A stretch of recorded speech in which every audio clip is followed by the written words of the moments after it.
Hey guys, tonight we're stepping back in time, way back, to an era where the smell of freshly cut oak hung heavy in the air, and the rhythmic thud of mullets was the soundtrack to daily life.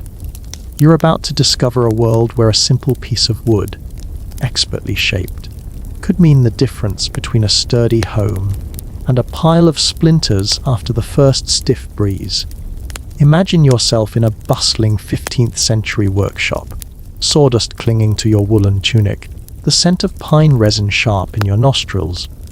The air is thick with the promise of creation, but also with the ever-present risk of a misplaced swing or a poorly joined timber. You probably won't survive this era, what with the questionable hygiene and the distinct lack of Netflix. So, before you get comfortable, take a moment to like the video and subscribe, but only if you genuinely enjoy what I do here. And let me know in the comments where you're listening from and what time it is for you. Now, dim the lights. Maybe turn on a fan for that soft background hum, and let's ease into tonight's journey together. You stand on a packed earth floor, the chill seeping into your worn leather boots. Around you, the organized chaos of a master carpenter's yard unfolds. Great logs, still bearing the bark and the faint scent of the forest, lie waiting to be hewn. You see apprentices, their faces smudged with dirt and effort, wrestling with broadaxes, shaping rough timbers into more manageable beams. The sound of their labor is a constant, low hum, punctuated by the sharper crack of wood splitting and the occasional grunt of exertion. This isn't the clean, precise world of modern woodworking. No, this is a realm of brute force, of intuition honed over generations, and of a deep, almost spiritual connection to the raw material of the earth. You notice a group of journeymen, their movements more fluid and practiced, working on a complex frame. They're not using nails, not yet. Instead, you see them meticulously cutting intricate joints, mortise and tenon dovetails, scarf joints, each designed to interlock with its counterpart like pieces of a giant, wooden puzzle. It's an art form, really, born of necessity. Metal was precious in the 15th century, far too valuable to be wasted on every joint.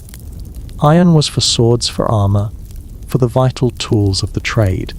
So, carpenters relied on their ingenuity, on the inherent strength of wood against wood. They understood the grain, the way a beam would expand and contract with the seasons, the precise angle at which a joint would hold fast under strain. And then, you see them. Small, unassuming, yet everywhere. Wooden pegs. They are lying in neat piles, some round, some square, some tapered, some straight. They are tucked into toolboxes, carried in aprons, and held between the teeth of the carpenters as they work. You might think, looking at them, that they are merely an afterthought, a finishing touch. But you would be profoundly mistaken. These humble pegs are the unsung heroes of 15th century construction, the secret ingredient that elevated a good joint to an unbreakable bond. Imagine, if you will, the challenge of building a grand cathedral, a soaring timber-framed house, or a sturdy bridge. These structures weren't just slapped together. They were designed to last for centuries, to withstand the ravages of wind, rain, and time. And they did, often without a single iron nail in their primary frame. How? Through the masterful application of joinery, certainly. But the true magic, the extra layer of security, came from the pegs. You watch as a carpenter drills a hole, not precisely through the center of the mortise and tenon joint, but slightly offset. This, you learn, is called drawbering. It's a subtle yet brilliant technique. When the slightly oversized peg is driven through the misaligned holes, it acts like a wedge, pulling the tenon deeper into the mortise, creating an incredibly tight, almost inseparable connection. It's like a tiny wooden vise, constantly applying pressure, constantly strengthening the joint. It's the kind of cleverness that makes you wonder if these old builders secretly had a time machine and peeked into the future of engineering. Or maybe they just spent a lot of time staring at trees. The beauty of the peg lies in its simplicity and its availability. Wood was plentiful, especially in a forested land. A good carpenter could fashion a peg from a scrap piece of hardwood in moments, a far cry from the laborious process of forging iron nails. And unlike metal, wood expands and contracts with the changing humidity at roughly the same rate as the timbers it joins. This means less stress on the joint, less likelihood of cracks forming, and a longer lasting structure. It's the ultimate in material compatibility. You could say it's a match made in wooden heaven, which, incidentally, is probably where most carpenters hope to go. Historians still argue whether the widespread adoption of drawbering was a natural evolution of carpentry techniques or a more deliberate, perhaps even secretive innovation passed down through guilds. Was there a grandmaster carpenter who, one day, had an epiphany while whittling a stick, realizing the profound implications of an off-center hole? Or did it simply emerge from countless hours of trial and error, a gradual refinement of a fundamental technique? The records are sparse, often limited to guild regulations and the occasional architectural drawing. We may never know the exact origin story, but the results are undeniably impressive, still standing strong centuries later. You lean closer, observing the meticulous work. The pegs aren't just shoved in, they are often chamfered or tapered, allowing them to enter the holes smoothly before biting down and creating that powerful draw. The wood selected for the pegs is often harder than the timbers, being joined oak pegs in a pine frame. For example, ensuring the peg itself doesn't shear under the strain. It's a testament to their understanding of material properties, a practical science born from generations of hands-on experience. They didn't have textbooks on stress analysis, but they had something arguably better instinct and generations of passed-down wisdom. You wonder if they ever had a Peg of the Month club. Probably not.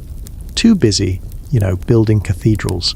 The reliance on pegs also speaks to the sustainable nature of 15th century carpentry. Every part of the tree was utilized. Even the smaller branches could be turned into pegs, reducing waste and maximizing efficiency. It was a holistic approach, a harmony between the carpenter and the forest. No factory produced fasteners, no long supply chains. Just the skill of human hands and the bounty of nature. It makes you think about how many perfectly good pegs we probably just chip up for mulch these days. A crying shame, really. As the sun begins to dip lower, casting long shadows across the yard, you see the apprentices collecting the finished pegs, sorting them by size and type. It's a task that seems simple, but every peg is a potential anchor, a tiny guardian of a massive structure. They are the silent workhorses, holding together the bones of buildings that would define the skylines of medieval Europe. The very idea that such monumental structures could be held together by little more than cleverly placed wooden dowels seems almost fantastical, yet here you are, witnessing the proof. It's enough to make you reconsider your own attachment to power drills and screws. Maybe a bit of old-fashioned pegging is all we really need. The air, now cooler with the approaching evening, carries the faint scent of wood smoke from nearby hearths. You move deeper into the workshop, where the more delicate work is performed. Here, the thud of the mallet gives way to the precise scraping of planes and the rhythmic rasp of saws. Sunlight, filtering through small, oiled parchment windows, illuminates dust motes dancing in the air, creating a soft, ethereal glow. This is where the joints are perfected, where the tenons are trimmed to a hair's breadth of their mortises, and where the peg holes are drilled with painstaking accuracy. You observe a master carpenter, his hands gnarled and strong, working on a complex roof truss. He doesn't use modern measuring tapes or laser levels. Instead, he uses a plumb bar marking gauge and a folding rule, all crafted from wood and brass. His eye, however, is his most valuable tool. He can tell if a line is true, if a joint is square, with an intuitive precision that seems almost magical. He's like a human protractor, only with more character and a better beard. He demonstrates the drawbring technique you observed earlier. He fits the tenon into the mortise, tapping it gently until it's fully seated. Then, with a slender awl, he marks the center of the pre-drilled hole in the tenon. But his next action is the crucial one.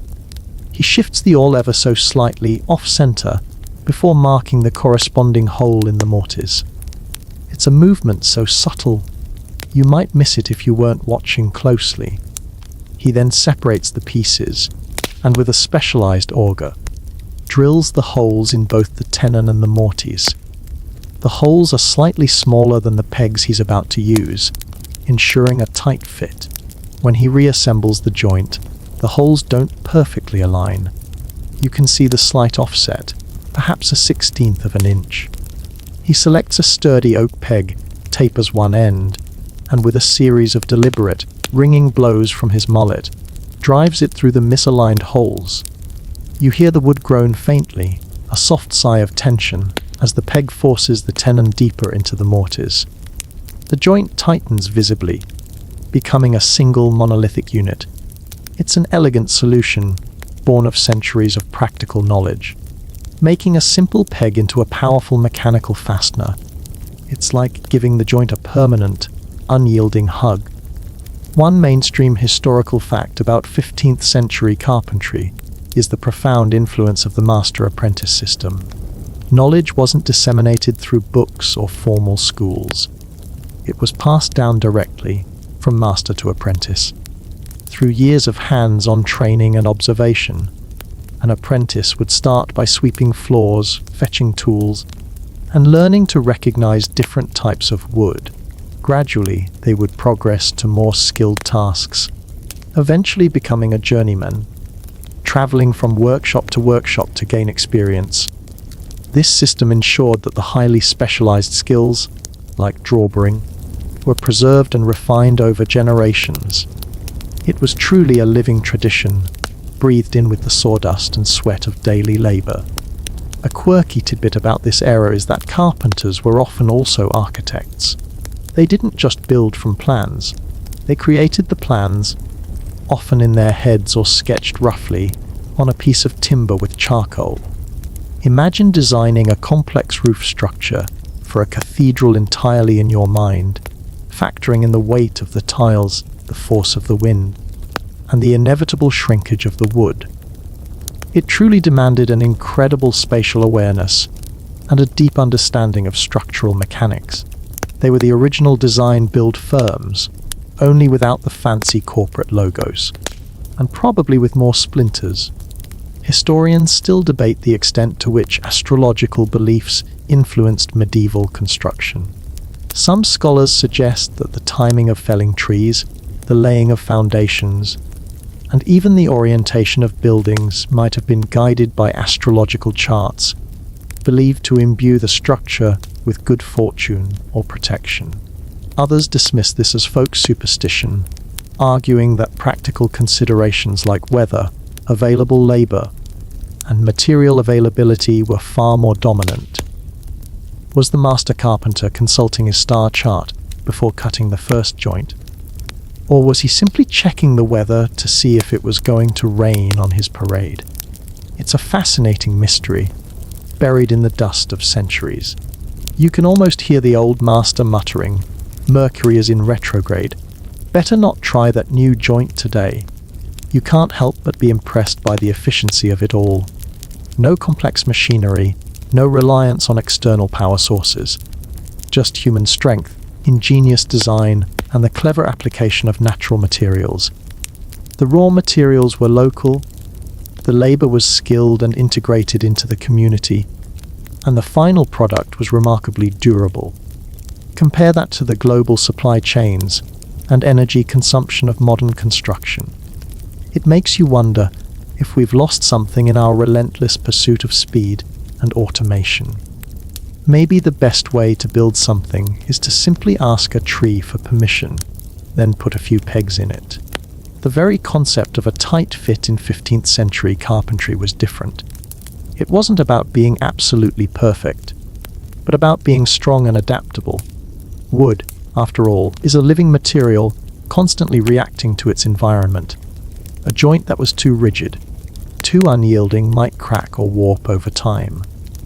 The slight give inherent in a pegged joint allowed for a degree of movement, accommodating the natural expansion and contraction of the timbers without compromising the structural integrity. It was an embrace of the material's nature, rather than an attempt to fight against it. Like a good relationship, a good joint knows when to bend a little. As you observe the different types of pegs, you notice some are square, others round, some octagonal. The shape often depended on the type of timber being joined and the specific force the joint needed to withstand. Square pegs were often used in softer woods, providing a more aggressive bite. Round pegs were common in harder woods, where precision drilling was more achievable. The variety itself is a testament to the empirical knowledge accumulated by these craftsmen. They weren't just building, they were constantly experimenting, refining, and innovating, all within the constraints of their available tools and materials. It's like they had a secret society dedicated to finding the perfect shape for a little piece of wood. The tools themselves are a work of art.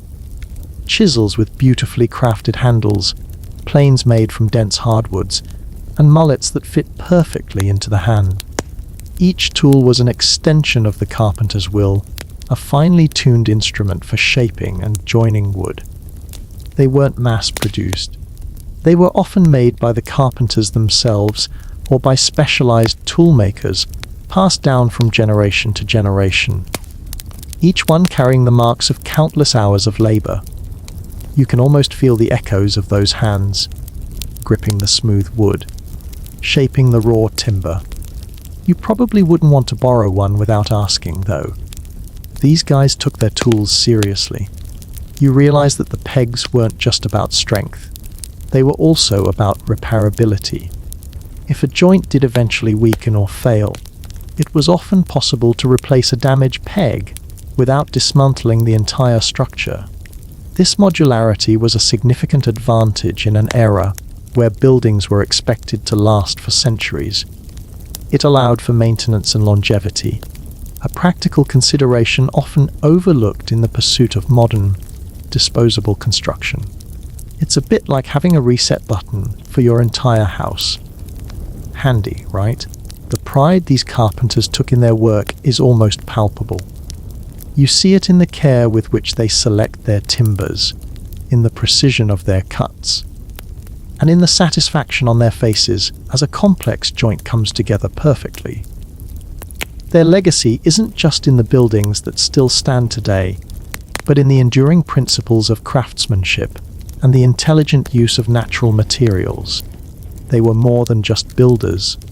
They were artists, engineers, and custodians of a profound knowledge that shaped the medieval world. And they did it all with pegs. The aroma of freshly cut pine now mingles with the faint, sweet scent of oak as you follow the sound of rhythmic sawing. You find yourself in a different part of the workshop, where the large timbers are being prepared for a substantial framing project. Perhaps a new wing for a manor house or a barn. The scale of the work is impressive.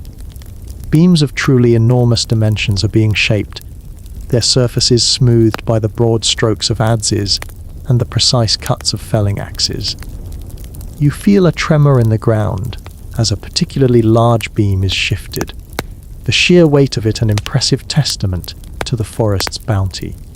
You observe a carpenter working on a series of identical mortise and tenon joints, preparing them for a long run of vertical studs. This repetitive work might seem tedious, but it demands incredible consistency. Each joint must be precisely the same, or the entire frame will be out of plumb. Here, the efficiency of pegs truly shines. Imagine having to forge hundreds, if not thousands, of metal nails for such a project. The time, the fuel, the sheer labor involved would be prohibitive. With pegs, however, the process is streamlined. Once the holes are drilled, the pegs can be quickly driven in, securing the entire assembly with remarkable speed. Consider the economics of it. Metal was a commodity controlled by a different set of guilds and merchants. Its cost fluctuated, and its supply could be inconsistent. Wood, especially in well-managed forests, was a renewable resource, relatively stable in price and readily available. This simple fact made wooden pegs not just a clever engineering solution, but an economic imperative. Carpenters were not just masters of their craft. They were shrewd businessmen, making the most of the resources at hand. You could say they were the original green builders, but probably more for economic reasons than ecological ones. One mainstream historical fact is the sheer longevity of these timber-framed buildings. Many structures from the 15th century, built with these very techniques, still stand proudly across Europe today. Homes, barns, guild halls, and even portions of cathedrals have withstood centuries of weather, conflict, and changing tastes. This enduring testament to their construction methods speaks volumes about the quality of the materials and the skill of the craftsman. You can walk through a medieval village in England or France and see houses that were built before Columbus sailed to America, all held together by the ingenuity of pegs and joints. It's enough to make you feel rather inadequate about that flat-pack furniture you assembled last weekend. A quirky tidbit about this era is the practice of notching timbers. Before sawing was commonplace for squaring beams, carpenters would often notch the sides of a log and then split it along the grain using wedges. This method, while seemingly crude, actually produced incredibly strong beams as the wood fibers remained continuous, unlike sawn timber where fibers are cut. This attention to the natural properties of the wood, understanding how it wanted to split and hold together, was a hallmark of their craft. It's like they had a whispered conversation with every tree before they even laid an axe to it. Historians still debate the specific influence of Viking shipbuilding techniques on medieval timber framing. The Vikings were masters of joinery, particularly in their ships, where complex interlocking timbers and tree nails, wooden pegs, were crucial for structural integrity against the immense forces of the sea. Did their methods, brought to new lands through trade and conquest, inspire or refine the timber framing practices on land? Or did similar needs independently lead to similar solutions in different cultures? The parallels are striking, but definitive proof of direct influence is elusive. You can almost imagine a Viking longship builder swapping tips with a Saxon carpenter over a pint of ale, discussing the finer points of drawbering. Aye, a tight peg will weather any storm. My friend, beat on land or sea! You watch as a carpenter selects a bundle of pegs, examining each one with a critical eye. They are not all perfect, but he knows what he needs. Some might be slightly oval, others a little rough, but he understands how to utilize their individual characteristics to his advantage. A slightly irregular peg, when hammered into a corresponding hole, can create an even tighter mechanical lock. It's about working with the material, not against it, finding the hidden strengths in every piece of wood. It's a reminder that perfection isn't always about uniformity, but about optimal functionality. Sometimes, the most beautiful thing is the one that simply works. The social structure of the guilds also played a crucial role in maintaining quality and standardizing techniques. Guilds were powerful organizations that regulated trades, trained apprentices, and protected the interests of their members. They set standards for craftsmanship, ensuring that a master carpenter truly earned the title. This meant that the techniques, like drawbering and the effective use of pegs, were not just individual innovations but established, widely accepted practices, passed down and enforced through the guild system. It was like a medieval quality control department, only with more secret handshakes and less bureaucracy. Probably. The tools of the trade, simple as they were incredibly effective. You see the carpenter using a brace and bit to drill the peg holes. This hand-powered drill, while slower than modern electric drills, allowed for immense control and precision. The bits themselves were often spoon-shaped, designed to cut through the wood fibers cleanly, leaving a smooth hole. The skill wasn't just in making the hole, but in knowing precisely where to make it and at what angle, ensuring the drawbring effect was maximized. It's a level of intimate connection with the material that is largely lost in today's push-button world. The reliance on pegs also meant a greater understanding of wood movement.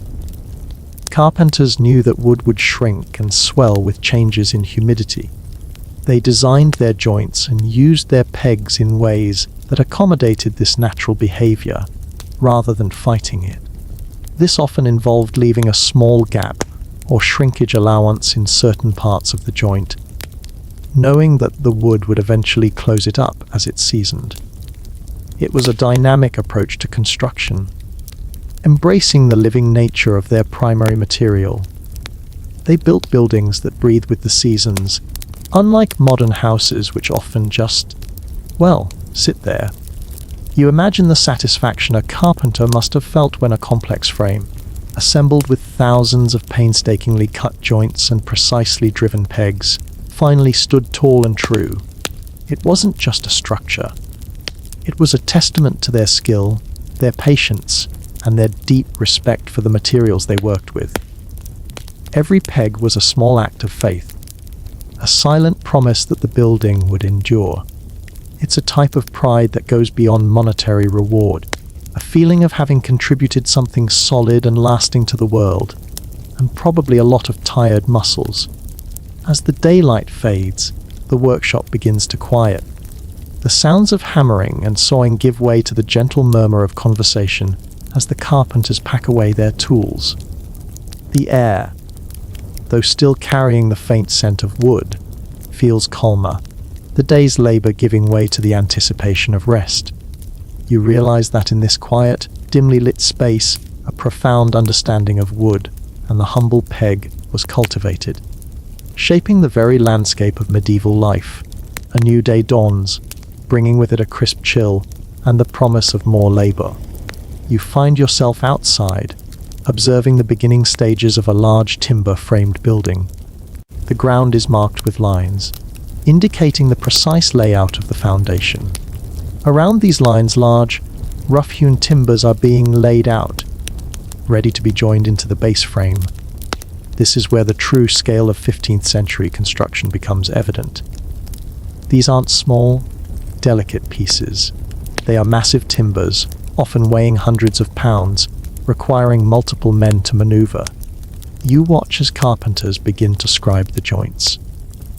Instead of measuring and cutting each piece individually, they lay one timber on top of another and mark the exact contours of the joining piece directly onto the timber. This technique, known as scribe rule or fit as you go, ensured that even if the timbers weren't perfectly straight or square, the joints would still fit snugly. It's a highly intuitive and adaptive method, a practical response to the irregularities of natural wood. This meant no two joints were exactly alike, each a unique puzzle piece fitting precisely into its neighbor. It's like creating a custom-made suit for every single beam. The use of pegs in these large-scale frames was absolutely critical. Imagine trying to hold together massive posts and beams without them. Nails simply wouldn't have the sheer strength to prevent movement, especially with the considerable forces exerted by a multi-story building. The pegs, acting as the final, binding element, ensured that these monumental frames remained rigid and stable, resisting racking and twisting. They were the silent sentinels, holding everything in place, often for centuries. One mainstream historical fact is the incredible amount of communal labor involved in constructing these large timber-framed buildings. It wasn't just the carpenters. The entire community often participated. Villagers would help fell trees, transport timbers, and raise the frames. It was a massive undertaking, often celebrated with a raising feast once the main frame was erected. This collective effort forged strong community bonds and ensured that everyone had a vested interest in the success of the project. It was the original barn raising, only on a much larger scale, and probably with fewer potlucks and more all. A quirky tidbit is the belief in foundation offerings. It was not uncommon to place small, symbolic objects, or even animal sacrifices, within the foundations of a new building. These offerings were meant to appease spirits, ward off bad luck, or ensure the longevity of the structure. While perhaps not directly related to the carpentry itself, it highlights the superstitious beliefs interwoven with the practicalities of building. You might imagine a carpenter subtly slipping a lucky horseshoe under a beam, just in case the pegs weren't quite enough. Historians still debate the precise origin and widespread dissemination of different regional timber framing styles. While common principles like peg joinery were universal, specific joint types, framing patterns, and roof structures varied significantly from region to region. Was this due to the availability of certain tree species, the influence of local traditions, or perhaps even rivalries between different carpenter guilds? It's a fascinating puzzle, trying to trace the evolution of architectural forms across medieval Europe. You can almost hear a Parisian carpenter scoffing at the primitive methods of his English counterpart. While secretly admiring their drawbring technique, you notice the careful selection of wood for specific purposes. Oak, being exceptionally strong and durable, was often reserved for the main structural elements: posts, beams, and sills. Softer woods like pine or fir might be used for infill panels or secondary framing. The carpenters had an innate understanding of the properties of different timber species, knowing which wood would best withstand compression, tension, or shear forces. It was a sophisticated, if unwritten, science of materials, learned through generations of direct experience. They knew their trees better than most botanists know their textbooks. The process of hewing timbers by hand, using broadaxes and adzes, left a distinctive surface finish. Unlike the smooth, milled surfaces of today, these timbers retained the marks of the tools, a subtle ripple and texture that is unique to handcrafted wood. This wasn't just aesthetic. It also provided a better surface for plaster or infill materials to adhere to. It's a visual signature of the carpenter's labor, a silent testament to the countless hours spent shaping the raw forest into a habitable space. You can still feel the craftsman's touch. Centuries later, the tools, while simple, were ingeniously designed for the task. The broadaxe, with its wide, angled blade, was perfect for flattening the sides of logs into square or rectangular beams. The adze, with its curved blade and perpendicular handle, was used for finer shaping and smoothing. Each tool was an extension of the carpenter's body, allowing them to work with incredible precision and efficiency. It's a reminder that sophisticated technology isn't always about complexity, but about clever design and deep understanding, and probably a lot of sharpening. The strength of a peg joint wasn't just in the peg itself, but in the combined integrity of the entire system. The mortise and tenon provided the initial connection, preventing lateral movement. The drawbring action of the peg then pulled the joint tightly together, compressing the wood fibers and creating immense friction. This combination of mechanical lock and frictional grip made these joints incredibly resistant to racking, which is the tendency of a rectangular frame to distort into a parallelogram under lateral forces. It's like giving the joint a bone-crushing handshake and then tying a knot for good measure. You imagine the challenges faced by these builders. No cranes, no heavy machinery, just human muscle and ingenious leverage. They used ramps, rollers, and sheer manpower to position the massive timbers. The raising of the frame itself was a meticulously choreographed event, with dozens of men pulling on ropes, guiding the heavy timbers into their final positions. It was a bullet of brute force and precision, culminating in the satisfying thud of joint meeting joint, held fast by those humble pegs. It probably made for great spectator sport too. As the first few sections of the base frame come together, secured by pegs driven with powerful blows, you feel a sense of the sheer scale of the endeavor. This wasn't just building. It was an act of creation, shaping the very environment, providing shelter and structure for generations to come. And at the heart of it all, quietly doing their job, were those countless wooden pegs, each one a testament to the enduring ingenuity of the medieval carpenter.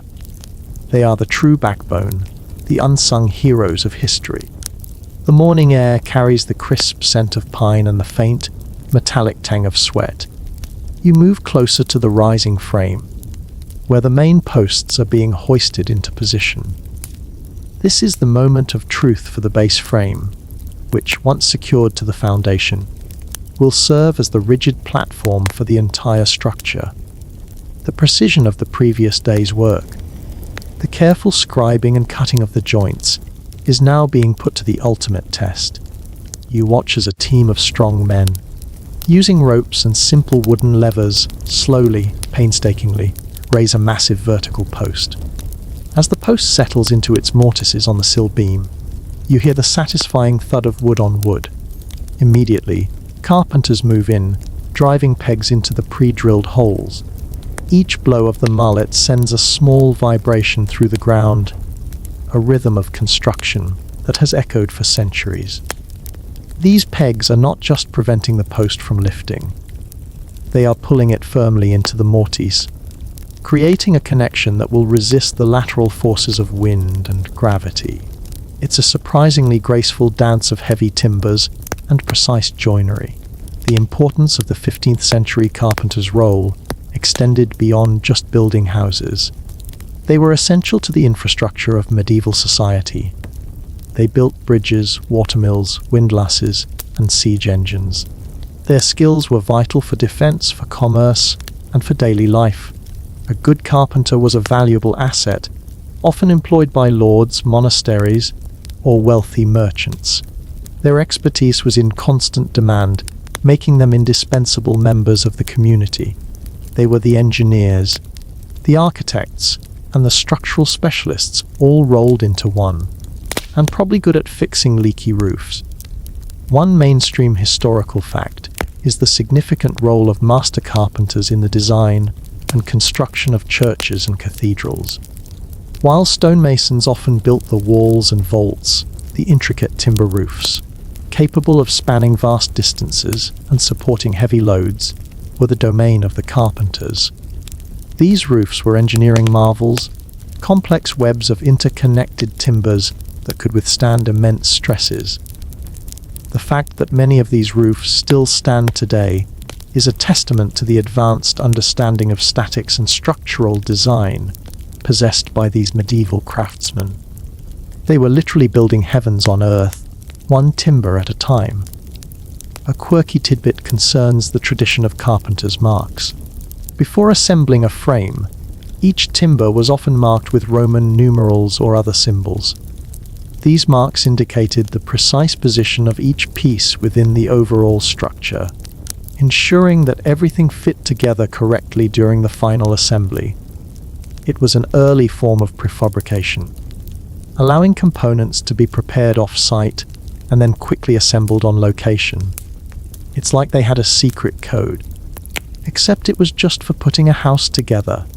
Historians still debate the extent of knowledge sharing between different guilds and regions in the 15th century. While guilds were often protective of their trade secrets, there was undoubtedly some exchange of ideas through traveling journeymen and the dissemination of written or drawn plans. Did innovations like the drawbering technique spread slowly through imitation, or were there more organized channels for the exchange of knowledge? It's a fascinating question of intellectual property in a pre-patent world. You can almost imagine a guild master tutting about some upstart carpenter using borrowed techniques. You watch as the frame slowly rises, one post and one beam at a time. The air fills with the sounds of mallets striking pegs, the creak of ropes, and the shouted commands of the master carpenter. It's a symphony of construction, a collective effort that transforms raw timber into a defined structure. The sheer scale of the operation is awe-inspiring, especially when you consider the limited tools and power available. It's a reminder of what human ingenuity and collaboration can achieve. The selection of the right wood for the pegs themselves was also a critical aspect. Hardwoods like oak, ash, or even fruitwoods were favored for their strength and durability. These woods, when seasoned properly, would resist splitting and would provide the necessary compressive strength to create a tight joint. A peg made from a soft wood like pine would simply deform under the impact of the mallet or the stresses of the joint. It was a sophisticated understanding of material science, born of generations of practical application. They knew their trees intimately, almost like family members. The process of scabbing or cleating was also sometimes used to temporarily hold timbers in place during the raising process, providing additional stability until the pegs could be fully driven. These temporary wooden blocks, nailed or pegged in place, would then be removed once the main joinery was secure. It demonstrates a pragmatic approach to construction, acknowledging the challenges of working with heavy, unwieldy materials. They were essentially using temporary training wheels for their massive timber structures. The very concept of a timber frame is distinct from later forms of construction. It is a load-bearing skeleton, where the walls are often non-load-bearing in fill, such as wattle and daub brick or stone. This design allowed for greater flexibility in wall construction and also made the frame more resilient to settlement or minor ground movement. The strength came from the interconnectedness of the frame, held fast by those ingenious pegs. It was a true marvel of engineering, anticipating many principles of modern architecture. You consider the tools again. The sheer force required to drive a large peg through a drawboard joint must have been immense. The mallets were often heavy, made from dense wood, and designed to deliver a powerful, focused blow. The handles were shaped for a secure grip, and the heads were often banded with iron to prevent splitting. These were not delicate instruments. They were tools of power and persuasion, essential for the final, critical act of securing a joint. You wouldn't want to get in the way of a swinging mallet, that's for sure. The long-term performance of peg joints also depended on the proper seasoning of the timber. Wood that was too green would shrink excessively as it dried, potentially loosening the joints. Wood that was too dry might be brittle and difficult to work. Carpenters often stored their timbers for extended periods, allowing them to slowly air dry, a process that could take years for large beams. This patience and foresight ensured the longevity of their structures. It was a commitment to quality that extended far beyond the immediate construction phase. As the first story of the frame begins to take shape, the vertical lines of the posts and the horizontal lines of the beams create a powerful visual statement. Each connection, seemingly simple, is a testament to sophisticated engineering and centuries of accumulated knowledge. And at the heart of each connection, quietly doing its job, is the humble wooden peg, an enduring symbol of medieval ingenuity. They are the silent giants holding up history, one secure joint at a time. The sun climbs higher, and the rhythmic thud of mallets continues, now punctuated by the creak of ropes as more timbers are hoisted into place. You stand beneath the rising skeleton of the building, feeling the solid strength of the timber frame. The air is alive with the sounds of work, a symphony of human effort and natural materials. It's easy to get lost in the sheer scale of the operation, but your eye is continually drawn back to the humble wooden pegs, seemingly insignificant yet undeniably crucial. You observe the process of raising the crossbeams and joists that will form the floor structure of the next level. These horizontal timbers are often connected to the main posts using bridle joints or through tenons, secured with multiple pegs. The number and placement of these pegs are not arbitrary. They are carefully calculated to distribute the load and resist the specific forces acting on each joint. It's a precise science, applied through generations of trial and error, ensuring the floor above will not sag or sway under the weight of future inhabitants. The reliance on wood in 15th century construction also fostered a deep understanding of forest management. Carpenters and timber merchants often worked closely with landowners to ensure a sustainable supply of suitable trees. They knew which forests produced the best oak, which areas yielded tall, straight pines, and how long a tree needed to grow before it was ready for felling. This was an early form of sustainable resource management, driven by necessity and a long-term perspective. They were the original tree huggers, only with axes instead of protest signs. One mainstream historical fact is the significant impact of the Black Death on carpentry and other skilled trades. The devastating plague in the mid-14th century decimated the population, leading to a severe shortage of skilled labor. This resulted in higher wages for surviving craftsmen and a period of innovation to make construction more efficient, often utilizing less skilled labor for some tasks while relying even more on the expertise of the few masters who remained. The humble peg, being a relatively straightforward element to install once the primary joint was cut, likely played a role in this adaptation. A quirky tidbit is the use of witch marks or apotropaic marks carved into timbers or hidden within structures. These symbols, often found near doorways, windows, or fireplaces, were believed to ward off evil spirits, protect the inhabitants from misfortune, or ensure good luck. While their true efficacy is, shall we say, debatable, they reflect the pervasive superstitious beliefs of the era. You might find a carpenter scratching a strange symbol into a beam, hoping it would make the house peg itself together better. Historians still debate the specific types of timber used in different social classes of buildings. Was oak exclusively for the wealthy and prestigious structures, while common folk made do with lesser woods? Or was the choice of timber more about local availability and specific structural needs rather than social status? While oak was certainly preferred for its durability, evidence suggests a broader range of timbers were used across all levels of society, depending on what was readily available in the local area.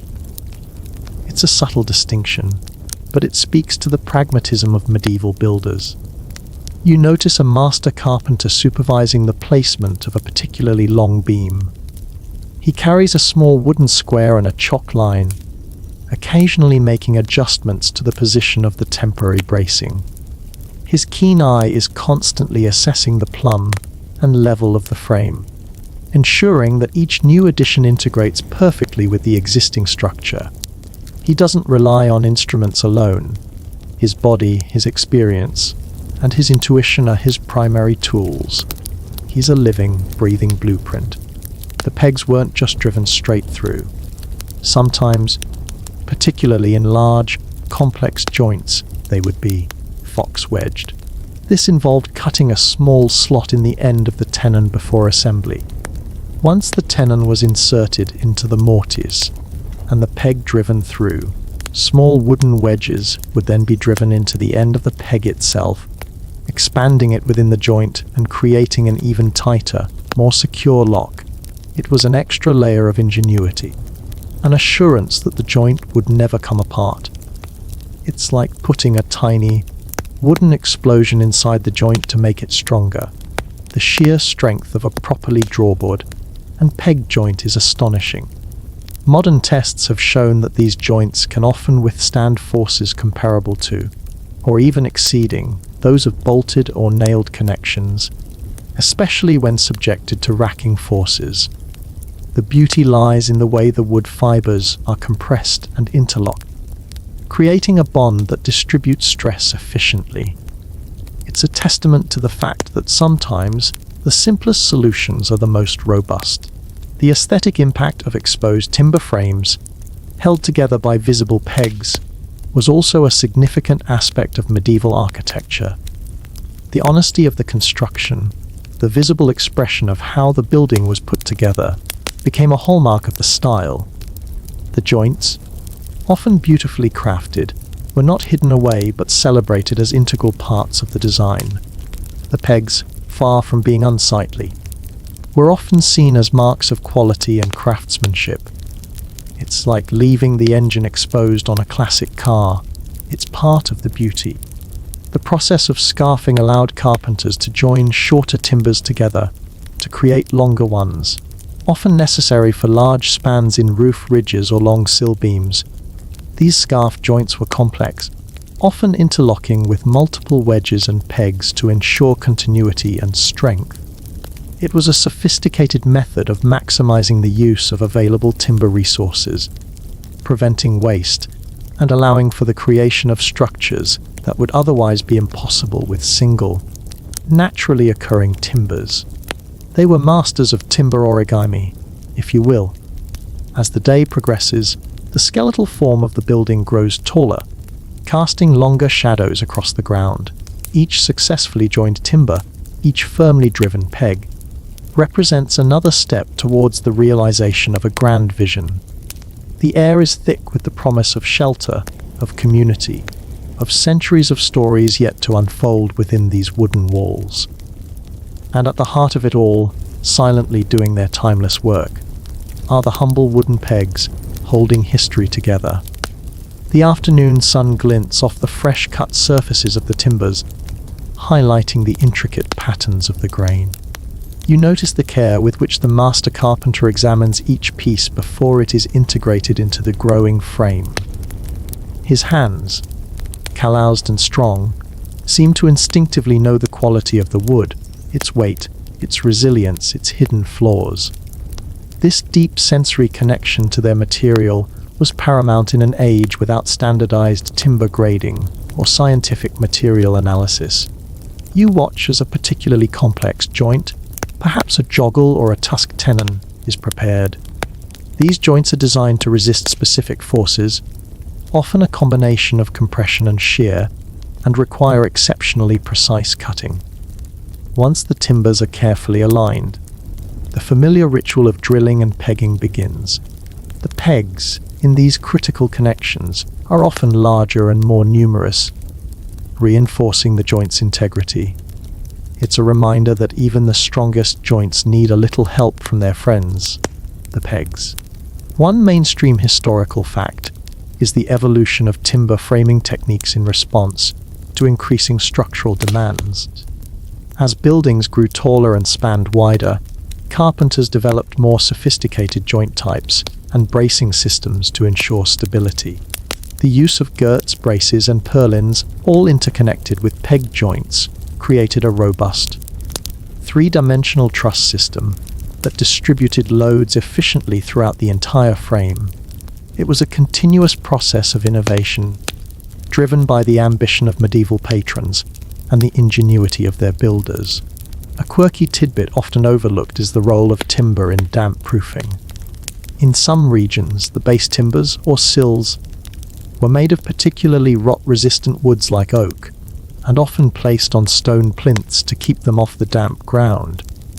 Additionally, carpenters sometimes employed a technique called charring the ends of timbers that would be embedded in the earth, which helped to preserve them against moisture and decay. It's an early example of preventative measures, a nod to their understanding of the long-term enemies of wood. They weren't just building for today, they were building for next century's reign. Historians still debate the extent to which theoretical geometry and mathematics influenced medieval carpenters. While many scholars argue that their methods were largely empirical, based on generations of hands-on experience and rules of thumb, others suggest that some master carpenters possessed a deeper, more abstract understanding of geometry, applying principles derived from classical texts or philosophical traditions.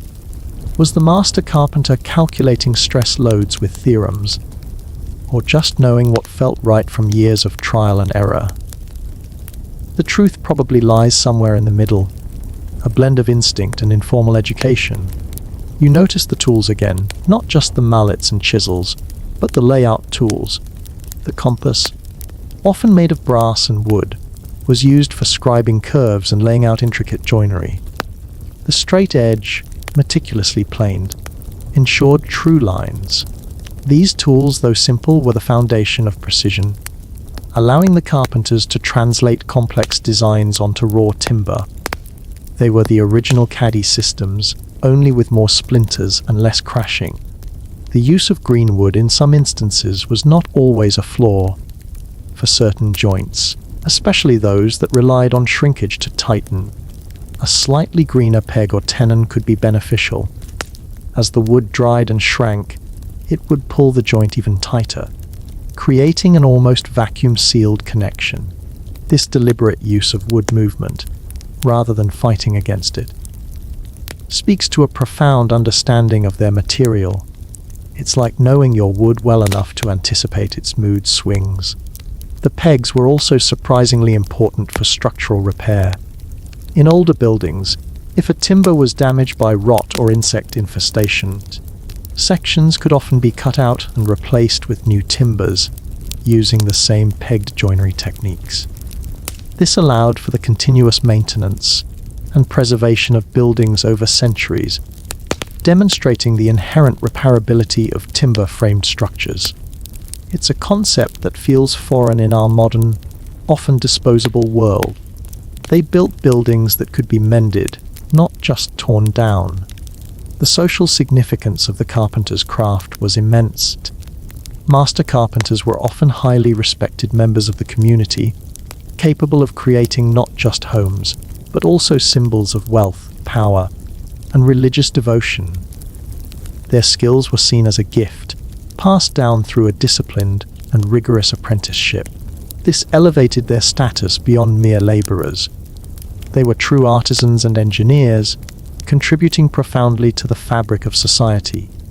They were the rock stars of medieval construction, only with less groupies and more caluses.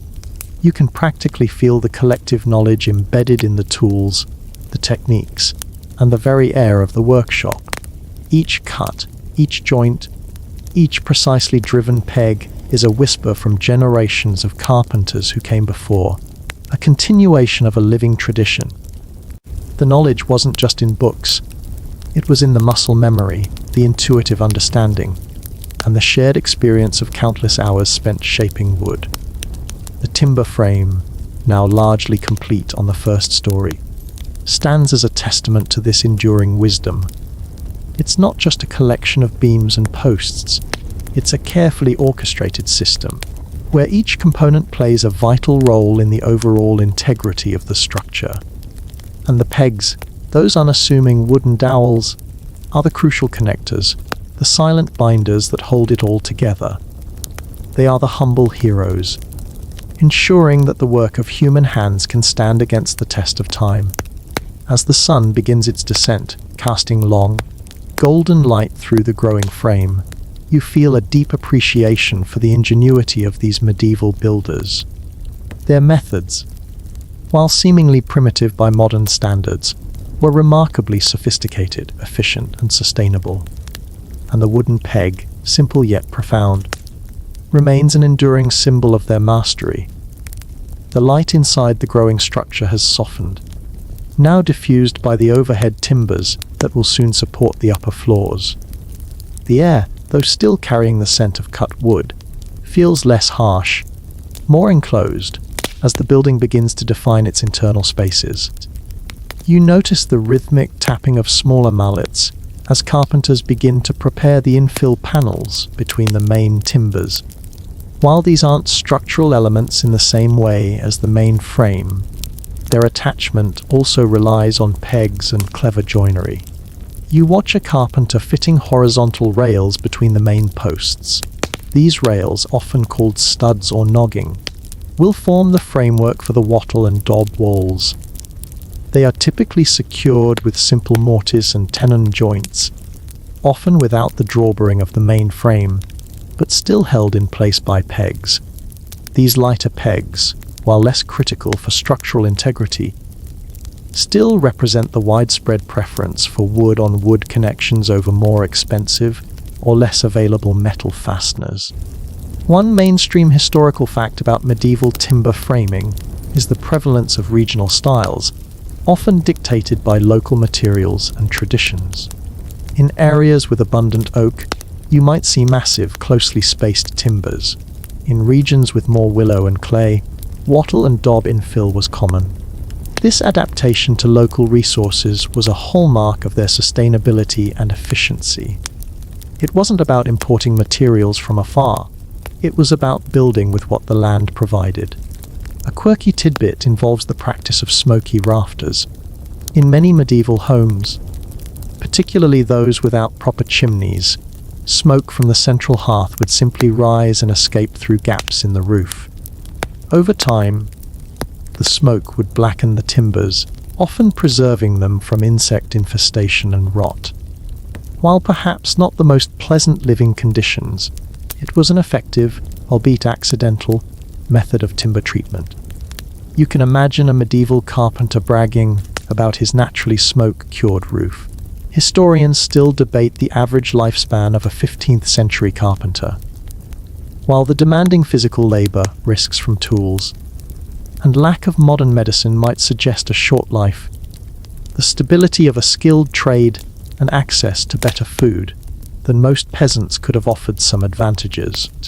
Was it a life of constant peril and early demise, or a relatively stable and respected profession that allowed for a decent lifespan?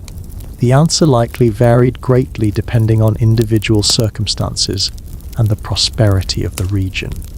You see a young apprentice carefully sorting a pile of slender wooden stakes. These, you realize, will be the wattles, the vertical elements interwoven with horizontal daub to form the infill walls. He's learning the fundamental skills, from the precise cut of a stake to the proper tension for weaving. Even in these seemingly simple tasks, the lessons of wood, its strength, and its flexibility are being absorbed. It's a continuous, hands-on education, far removed from any classroom. The tools for drilling smaller peg holes, like the spoon auger, were fascinating in their simplicity and effectiveness. These bits, essentially a spoon-shaped cutting edge, allowed the carpenter to bore clean, precise holes with relative ease. The skill came in keeping the holes straight and true, requiring a steady hand and a keen eye. It was an art to drill a perfect hole, a skill passed down from master to apprentice, often with a stern lecture about wasted effort. The use of different wood species for pegs also extended to considerations of moisture content. Harder woods tend to shrink and swell less dramatically than softer woods. This property was utilized by carpenters, who often used drier, more stable hardwood pegs in situations where dimensional stability was critical, knowing they would hold their form better over time. It was a subtle but important detail in their material science. The very concept of a joint in timber framing is about distributing stress and transferring loads efficiently. A single piece of wood, while strong, can only do so much. But when multiple pieces are joined together, interlocked with precision and secured by pegs, they form a synergistic system, far stronger than the sum of its parts. The pegs are the key to this synergy, the quiet enablers of immense structural integrity. It's like a team of tiny, wooden bodyguards holding everything upright. You can almost feel the texture of the timbers, the smooth surfaces left by the plane, the rougher hewn faces of the main beams. Each piece has its own story, its own journey from forest to frame. The pegs, too, tell a story of careful selection and precise installation, each one a small act of faith in the strength and longevity of the structure. The sounds of construction are now accompanied by the faint rustling of straw and the squelching of clay as other laborers begin to mix the daub for the walls. The building is truly coming alive, transitioning from a skeletal frame to a more enclosed, habitable space. The carpenters, however, remain focused on the timber, ensuring every connection is sound, every peg driven home. The economic implications of pegs are also worth noting. Since they were readily available and inexpensive to produce, carpenters could use them generously, ensuring an abundance of secure connections throughout the structure. This over-engineering by modern standards was a form of robust building, a safety net in an era where structural failure could be catastrophic. It was simply good practice, using the cheapest and most reliable fastener available. As the afternoon light mellows, casting long shadows across the dusty floor, you realize the profound simplicity and effectiveness of the peg joint. It wasn't about high-tech solutions or complex machinery. It was about understanding the fundamental properties of wood and applying that knowledge with skill and precision. The 15th century carpenter, with his trusty mallet and a handful of pegs, built structures that continue to defy the relentless march of time. They are the silent monuments to a forgotten wisdom. The air inside the building now carries the earthy scent of damp clay and straw, mingled with the lingering aroma of fresh wood. The wattle and daub infill is progressing, slowly closing off the open skeletal frame and transforming it into enclosed rooms. You watch as a carpenter, no longer working on the main structural elements, meticulously fits a wooden door frame into an opening. Even here, in these less critical applications, the reliance on pegs is evident, holding the smaller members together with precision. You observe the construction of window frames, often built with smaller timbers and secured with numerous small pegs. These frames, while not bearing significant loads, needed to be rigid and weatherproof. The ability of pegs to create tight, durable joints was just as important here as in the main frame, preventing drafts and ensuring the integrity of the opening. It's a testament to the versatility of the peg, adaptable to both massive structures and delicate details. One mainstream historical fact is the communal aspect of medieval feasting and social gatherings, often held in large halls built with impressive timber frames. These halls, with their soaring roofs and open spaces, were central to community life, hosting everything from banquets and dances to legal proceedings. The strength and stability of the timber frame, secured by countless pegs, allowed for these large, unobstructed interior spaces, demonstrating the social and cultural impact of their construction methods. A quirky tidbit concerns the spirit trap or hobgoblin hole sometimes found in older timber-framed houses. These were small, often oddly shaped openings or nooks in the wall, usually near the fireplace or a doorway, believed to provide an escape route for mischievous spirits or hobgoblins. While it sounds like a bad architectural decision, it highlights the superstitious beliefs woven into the fabric of daily medieval life, even in the practicality of building. You might imagine a carpenter grumbling about having to build a special hole for a grumpy gnome. Historians still debate the role of pattern books or design manuals in medieval carpentry. While direct evidence is scarce, it's plausible that some master carpenters might have compiled their own collections of joint designs, framing patterns, or even complete building plans to assist in their work and pass down knowledge. Were these detailed blueprints or simply rough sketches and mnemonic devices? The existence of similar features across geographically disparate buildings suggests some form of knowledge transfer, whether formalized or informal. You notice the careful attention paid to the joints around the windows and doors.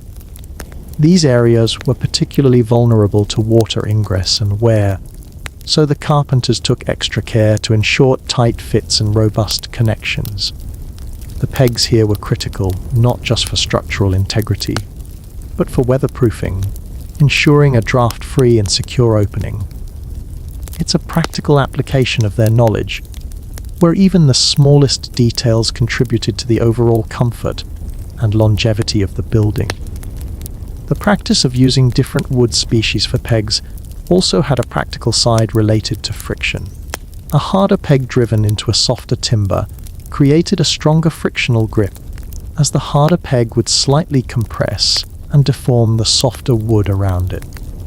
This differential in hardness maximized the effectiveness of the drawbring technique, creating an even more secure connection. It's like a clever little game of wood physics. The process of layout on the timber frame was a crucial skill. Before any cuts were made, the carpenters would carefully lay out the entire frame on a large, flat area, often the ground or a dedicated laying out floor. This allowed them to check all the joints for fit and accuracy before the laborious process of raising the frame began. It was an early form of quality control, ensuring that any mistakes could be corrected before it was too late. This meticulous planning saved immense time and effort during the actual construction. The tools used for finer work, such as the mortising chisel, were highly specialized. These chisels, with their deep, narrow blades, were designed to cut the precise rectangular holes for tenons. The skill lay in driving the chisel accurately, removing small amounts of wood at a time, to create a perfectly clean and square mortise. It was a painstaking process, requiring immense patience and precision, a testament to the dedication of these craftsmen. The inherent resilience of timber-framed structures, especially when held together by flexible peg joints, also made them more resistant to seismic activity or ground movement. Unlike rigid masonry structures that might crack or collapse under stress, a well-built timber frame could flex and absorb some of the energy, dissipating it throughout the interconnected system. This accidental earthquake resistance was a significant benefit, though perhaps not intentionally designed for in all regions. You can almost feel the history emanating from the timbers, each one bearing the marks of a human hand, each one a silent witness to centuries of life. The pegs, in their unassuming way, are the threads that weave this history together, connecting the past to the present, binding the stories within the very fabric of the building. As the sun begins to set, painting the interior of the building with hues of orange and red, you feel a deep connection to the medieval builders. Their ingenuity, their reliance on natural materials, and their profound understanding of wood are all encapsulated in the simple, yet powerful, wooden peg. They didn't just build houses, they built legacies held together by 1,000 tiny, wooden anchors. Word count. Ton 99 drew the fading light outside casts long shadows across the unfinished floorboards of the upper story. The air is cooler now, carrying the faint scent of damp earth from the ground below. You watch as a carpenter, a master of his trade, begins to prepare the roof timbers. This is often the most complex part of a timber-framed building, an intricate puzzle of angles and spans designed to shed water and support the weight of the roofing material. Here, the precision and strength of peg joints are absolutely paramount.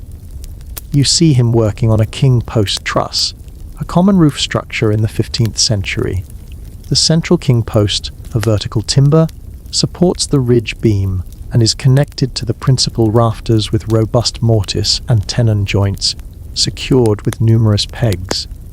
The angles are critical, and every joint must bear immense compressive and tensile forces. The pegs in these applications are not just fasteners. They are structural components, ensuring the entire roof acts as a single, incredibly strong unit. One mainstream historical fact is the significant use of roofing pegs or tree nails for attaching roof tiles or shingles. These smaller wooden pegs, often made of oak or chestnut, were driven through holes in the tiles and into the wooden battens or purlins, securing the roofing material to the frame. While different from the larger structural pegs, they illustrate the ubiquitous use of wood as a fastener throughout the entire construction process, from foundation to roof. It was pegs all the way down and all the way up. A quirky tidbit concerns the practice of building ceremonies or topping out rituals. When the highest timber of the roof frame was put in place, it was often celebrated with a special ceremony, sometimes involving the hoisting of a flag or a branch, and a feast for the workers. These rituals symbolized the completion of the main structure and were believed to bring good luck to the building and its future occupants. It was a proper party, complete with the clinking of tankards and the satisfying thud of the final peg. Historians still debate the specific methods used by medieval carpenters to calculate the complex angles of roof trusses. While some theorize they relied on established geometric principles and scale drawings, others suggest they used more empirical methods, such as full-scale layout on the ground or simple rules of proportion passed down orally. Was it sophisticated trigonometry or just a really good eye and a lot of practice? The truth likely lies in a blend of both, adapting to the specific skills and resources of each workshop.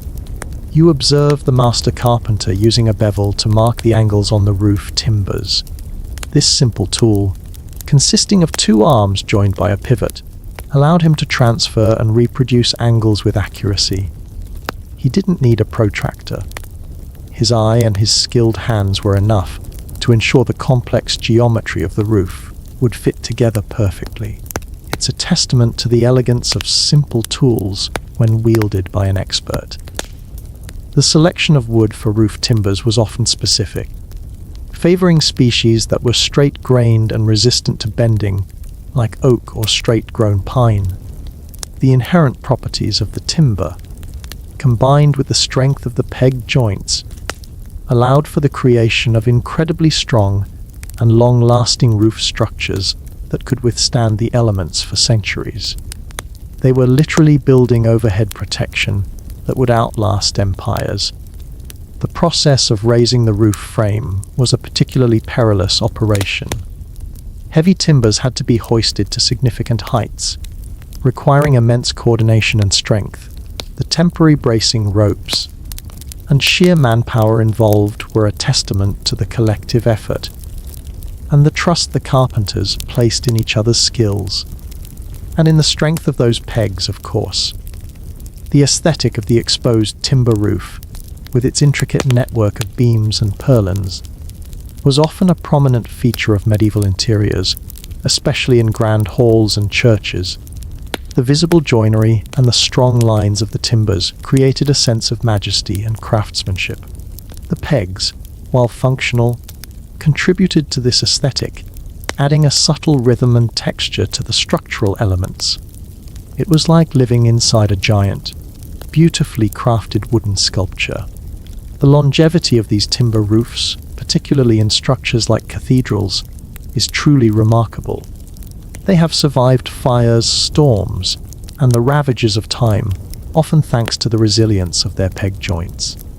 The ability of the wood to flex and absorb stress, coupled with the tight, durable connections, allowed these roofs to adapt to environmental changes and remain structurally sound. They truly were built to last, proving that a little bit of peg can go a very long way. You imagine the generations of carpenters who stood where you now stand, shaping timbers, driving pegs, and bringing these magnificent structures to life. Their understanding of wood, their mastery of joinery, and their unwavering dedication to their craft echo through the centuries. The very air seems to hum with their legacy, a silent testament to the enduring power of human ingenuity. As the sun finally dips below the horizon, plunging the interior of the building into deep shadow, you feel a sense of completion, even though the work is far from over. The roof frame, a crowning achievement, stands strong and true, a silent guardian over the spaces below, and at its heart, supporting every angle, holding every joint fast, are the countless wooden pegs, the humble yet indispensable heroes of 15th century carpentry. The cool night air carries the faint scent of rain, promising a different kind of day for the carpenters. You stand beneath the skeletal roof frame, its timbers silhouetted against the dim sky. The wind whistles softly through the newly formed openings, a reminder of the forces these structures must withstand. It's in these moments, with the raw frame exposed, that the brilliance of the peg joinery becomes even more apparent. You notice the bracing timbers, often diagonal elements that create a rigid triangulation within the frame. These braces are crucial for resisting lateral forces like wind and seismic activity, preventing the rectangular frame from racking or distorting. Each end of these braces is typically connected to posts and beams with through mortise and tenon joints, secured with multiple, robust pegs. These pegs are under immense shear stress, holding the entire system stable against powerful external forces. They are the unsung heroes of wind resistance. One mainstream historical fact is the significant role of forests and timber in the economies of medieval Europe. Vast tracts of land were managed specifically for timber production, providing not just construction materials but also fuel, charcoal for ironworking, and raw materials for countless other crafts. The demand for timber was immense, and the careful management of these resources was vital for the prosperity of regions. It was a truly wood-dependent world. A quirky tidbit concerns the concept of timber piracy. With such high demand and value placed on good timber, disputes over logging rights and even outright theft of felled trees were not uncommon. Imagine medieval timber rustlers, stealthily sneaking away with valuable oak beams under the cover of darkness. It highlights the economic importance of this resource and the lengths people would go to acquire it. You can almost hear a carpenter yelling, "Someone stole my favorite beam!" Historians still debate the extent of literacy among master carpenters in the 15th century. While most learning was certainly hands-on and oral, some scholars suggest that more advanced masters might have been able to read and interpret rudimentary architectural drawings or even Latin texts on geometry. Was the master carpenter a scholar artisan or purely a practical craftsman? The answer likely varied widely, contributing to the diversity of skills within the profession. You see a carpenter carefully examining the fit of a brace, tapping it gently with his mallet to ensure it seats perfectly. His fingers trace the lines of the joint, feeling for any gaps or imperfections. This tactile feedback was crucial, allowing him to make minute adjustments before the pegs were driven home. It's a level of sensory engagement with the material that is rare in today's construction, a true dance of hand and eye. The selection of pegwood was often as important as the selection of the main timbers.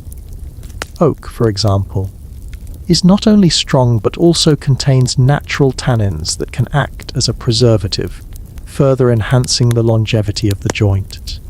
The knowledge of which wood to use for which purpose was often a closely guarded secret, passed down within families or guilds. It was almost like a secret recipe for structural success.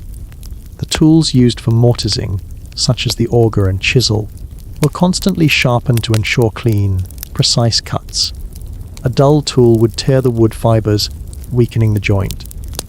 The care taken in maintaining their tools was a reflection of the pride these carpenters took in their work and their understanding that the precision was paramount. They were the original sharp dressers, only with sharp tools instead of sharp suits. The inherent resilience of timber-framed structures, especially when held together by flexible pegged joints, also made them more resistant to seismic activity or ground movement.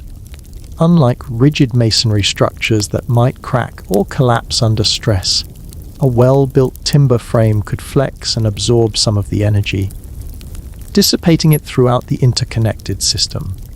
This accidental earthquake resistance was a significant benefit, though perhaps not intentionally designed for in all regions. You can almost feel the weight of history in the timbers, each one bearing the marks of a human hand, each one a silent witness to centuries of life. The pegs, in their unassuming way, are the threads that weave this history together, connecting the past to the present, binding the stories within the very fabric of the building. As the first story of the frame begins to take shape, The vertical lines of the posts and the horizontal lines of the beams create a powerful visual statement. Each connection, seemingly simple, is a testament to sophisticated engineering and centuries of accumulated knowledge. And at the heart of each connection, quietly doing its job, is the humble wooden peg, an enduring symbol of medieval ingenuity. They are the true backbone, the unsung heroes of history. The process of layout on the timber frame was a crucial skill. Before any cuts were made, the carpenters would carefully lay out the entire frame on a large, flat area, often the ground or a dedicated laying out floor. This allowed them to check all the joints for fit and accuracy before the laborious process of raising the frame began. It was an early form of quality control, ensuring that any mistakes could be corrected before it was too late. This meticulous planning saved immense time and effort during the actual construction. The flexibility inherent in timber-framed structures, particularly with peg joints, also offered advantages in terms of repairability. If a specific timber were to suffer damage from rot, insect infestation, or even conflict, it was often possible to scab in a new section or replace the entire member, maintaining the original joinery.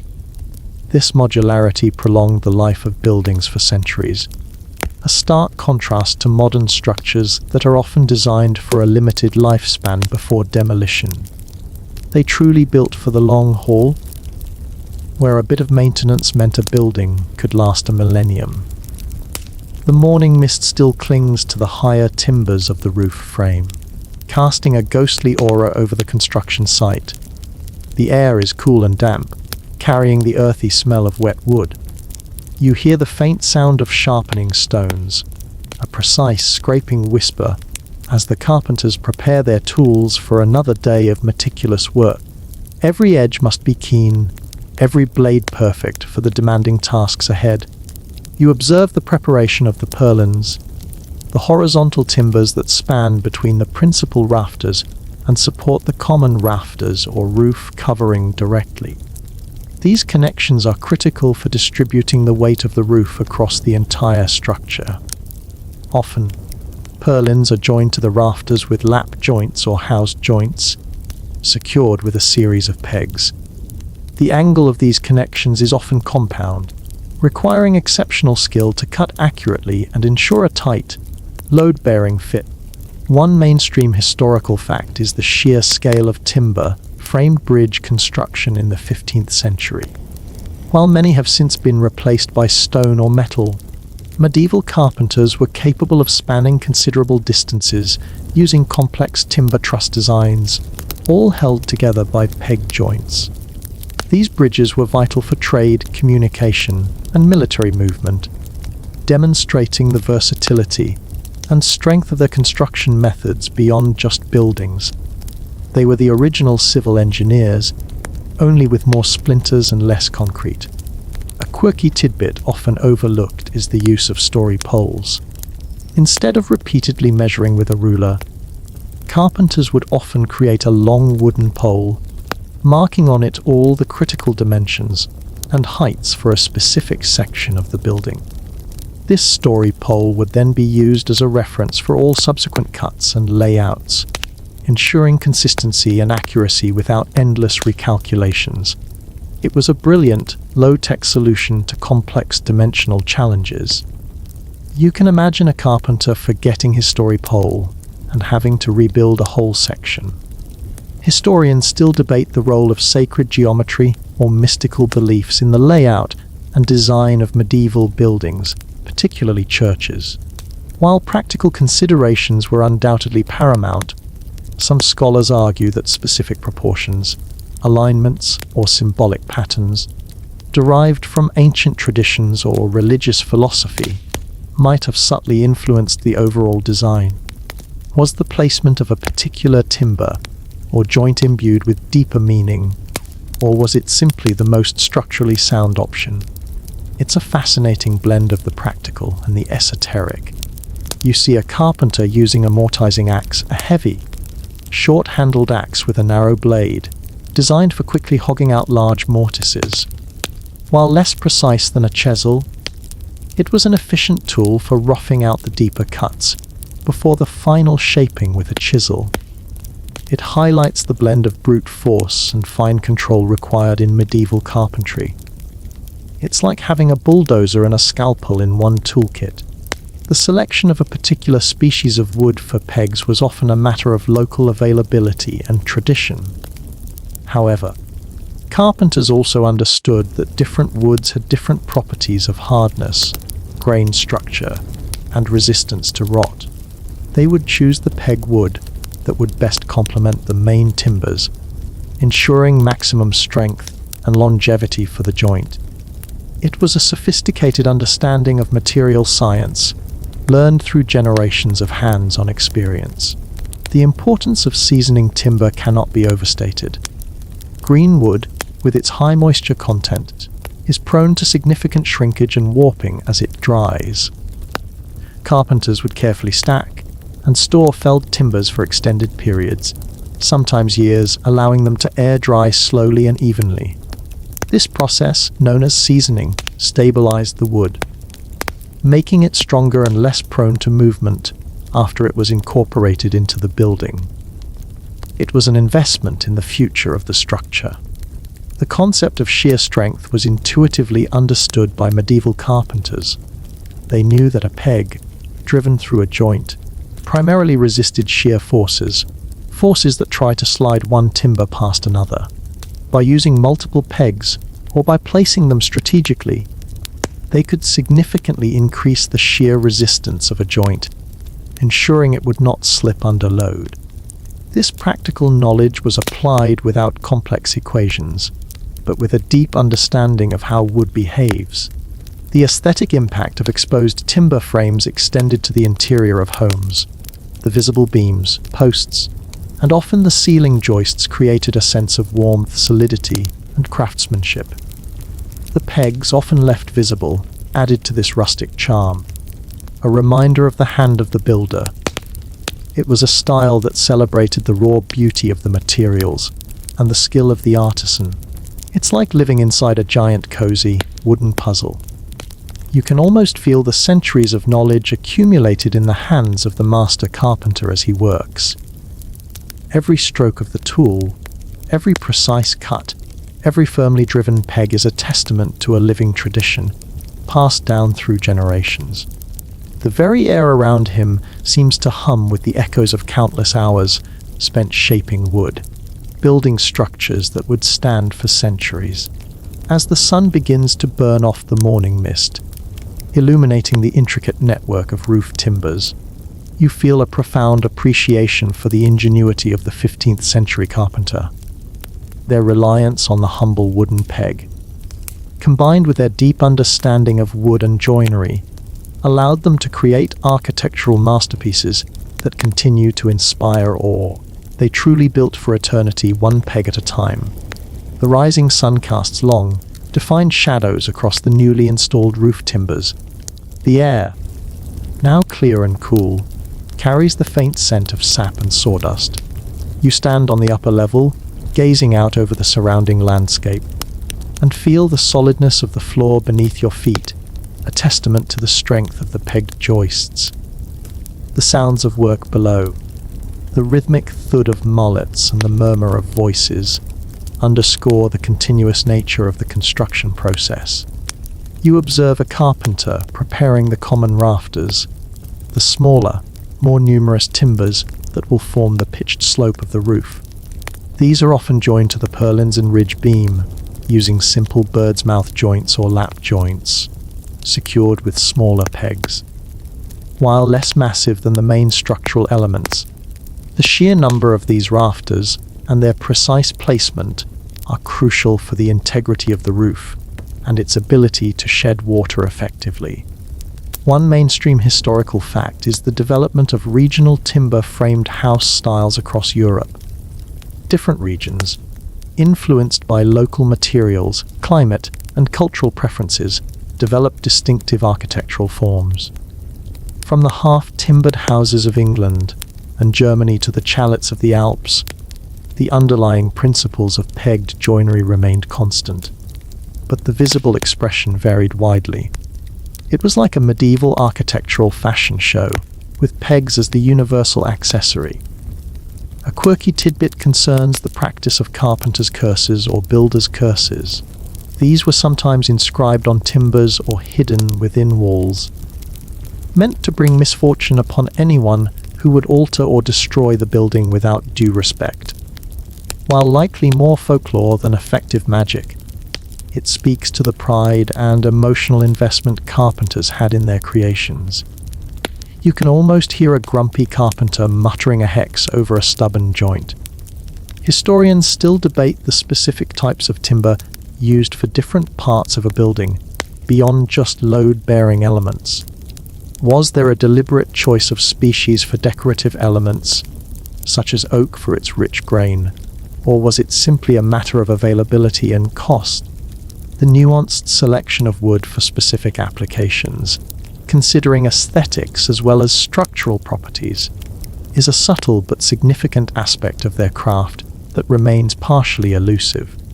You notice the simple yet effective layout tools the carpenter uses: a chalk line for marking long, straight lines, and a framing square for checking angles and cuts.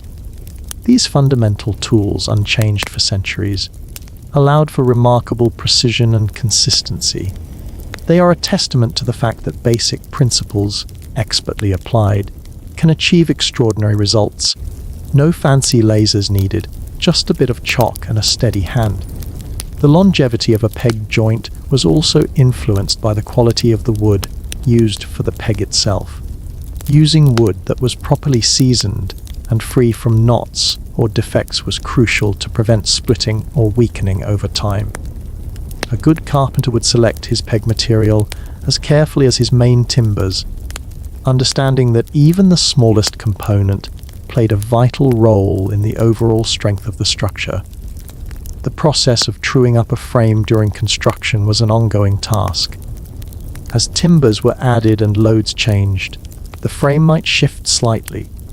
Carpenters would use plumb bobs, levels, and sighting lines to continually check the squareness and plumbness of the structure, making adjustments as needed by shimming or nudging timbers into alignment before the final pegs were driven. It was a dynamic process, like adjusting a giant, living sculpture. The concept of stress distribution was intuitively understood by medieval carpenters. They designed their joints and frames to distribute loads evenly throughout the structure, preventing excessive stress concentrations at any single point. The numerous pegged connections, linking every element to its neighbors, contributed to this distributed load path, making the entire frame incredibly resilient. It was a network of strength, a web of timber and pegs. The ability to create complex, multi-story timber-framed buildings using only hand tools and peg joinery is a testament to the sheer ingenuity and skill of these craftsmen. From humble cottages to grand manor houses and soaring cathedral roofs, the same fundamental principles were applied, scaled up to meet the demands of each project. It was an architectural language understood across the continent, spoken with mallets and chisels.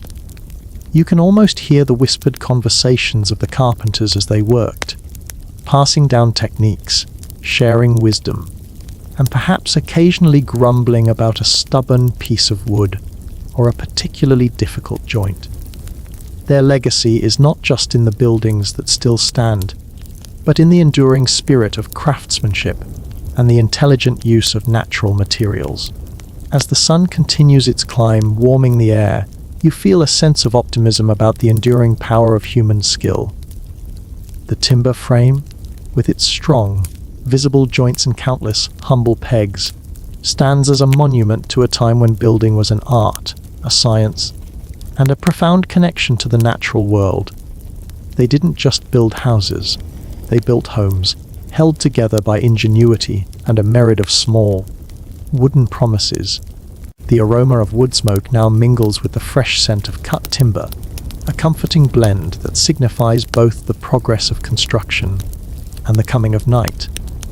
You stand inside what will soon be a living space, the newly erected walls and roof framing hinting at the shelter to come. The play of light and shadow across the pegged joints creates a mesmerizing pattern, a silent testament to the countless hours of labor. You observe the installation of ceiling joists, the timbers that will support the floor above and define the ceiling of the room you're in. These are often joined to the main beams with various forms of housed joints or tens secured by pegs. The precision here is important, ensuring a level floor and a stable structure for the upper story. The consistent spacing and alignment of these joists, all held by pegs, speaks to the organized nature of the work. One mainstream historical fact is the integral role of carpenter guilds in medieval urban life. These powerful organizations controlled access to the trade, ensured quality standards, and provided a social safety net for their members.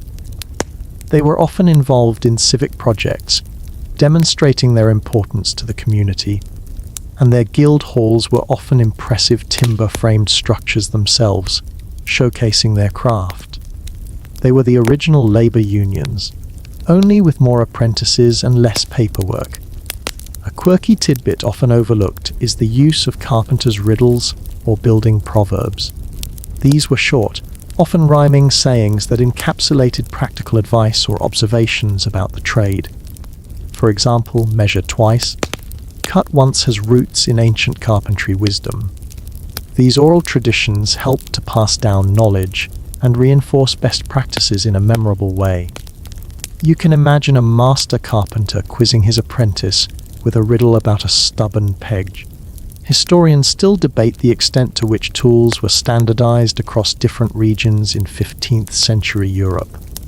While certain basic tools, like chessels and mallets, were universal, the specific forms and sizes of specialized tools could vary. Was there a common tool kit for a traveling journeyman, or did they have to adapt to the local tools of each workshop? The answer likely sheds light on the fluidity of knowledge exchange and the adaptability of the craftsman. You notice the careful planning of openings for fireplaces and chimneys. While often built of stone or brick, the surrounding timber frame had to be meticulously designed to accommodate these heavy elements and ensure fire safety. This involved creating strong, pegged headers and trimmers around the openings, demonstrating an integration of different building materials and trades. It was an early form of multidisciplinary construction. The flexibility of a pegged joint, while creating a strong connection, also allowed for a small degree of movement.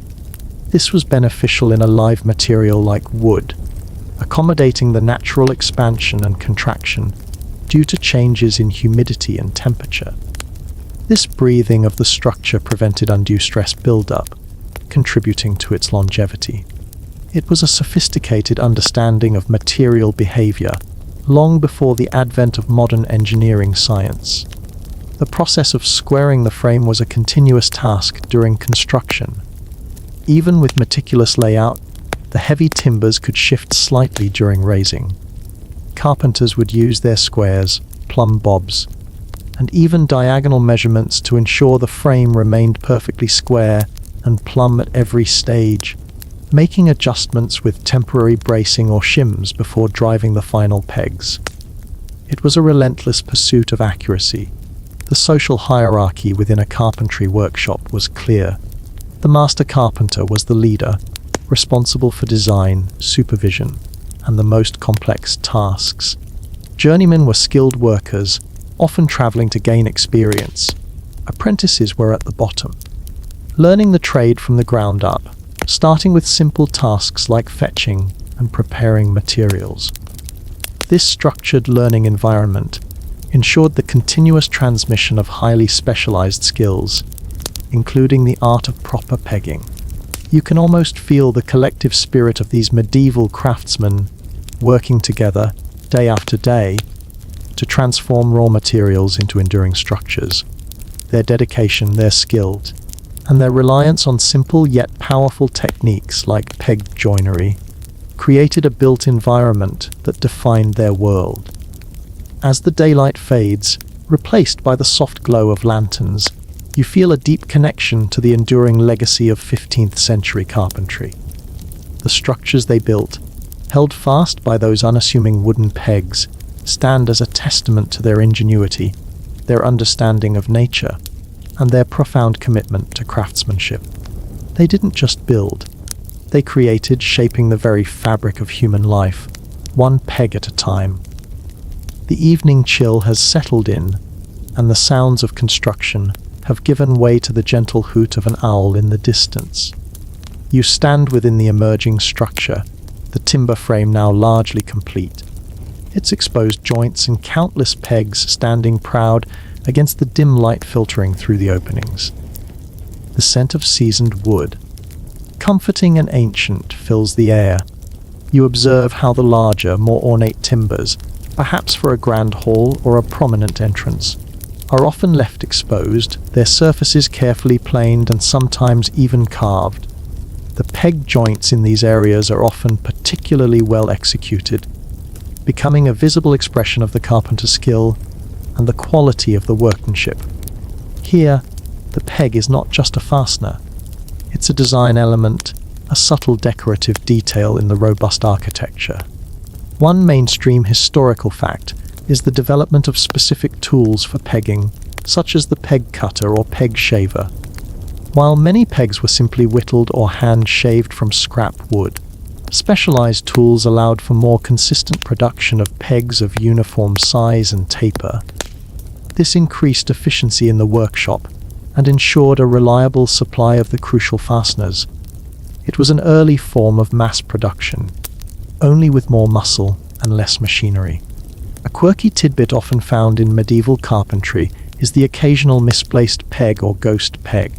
These were holes drilled for a peg that were either never used, or where the peg eventually rotted away, leaving a visible void.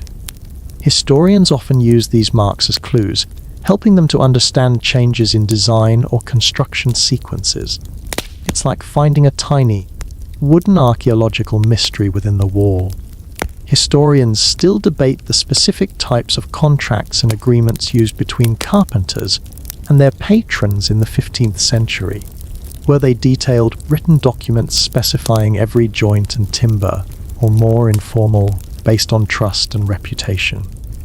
The answer has implications for understanding the economic and legal framework of medieval construction. You can imagine a patron complaining that the carpenter used too many pegs, while the carpenter insists it's for structural integrity. You notice the natural variations in the timber itself, the slight twists or bows that are inherent in natural wood. The brilliance of peg joinery, particularly with drawbering, was its ability to accommodate these irregularities. The slight offset of the peg holes allowed the peg to pull the joint tight, even if the timbers weren't perfectly straight, ensuring a robust connection regardless. It was an acceptance of wood's living nature, not a fight against it. The importance of using appropriate wood for pegs also extended to considerations of species and grain direction. Pegs cut with the grain running parallel to their length were strongest, resisting splitting when driven. Carpenters understood this intuitively, selecting and shaping their pegs to maximize their inherent strength. It was a subtle detail, but one that contributed significantly to the longevity of the joint. The assembly of the frame, particularly for large buildings, was a meticulously choreographed event. Each major timber was often marked with Roman numerals or other symbols during layout, ensuring that they were placed in their correct positions during the raising.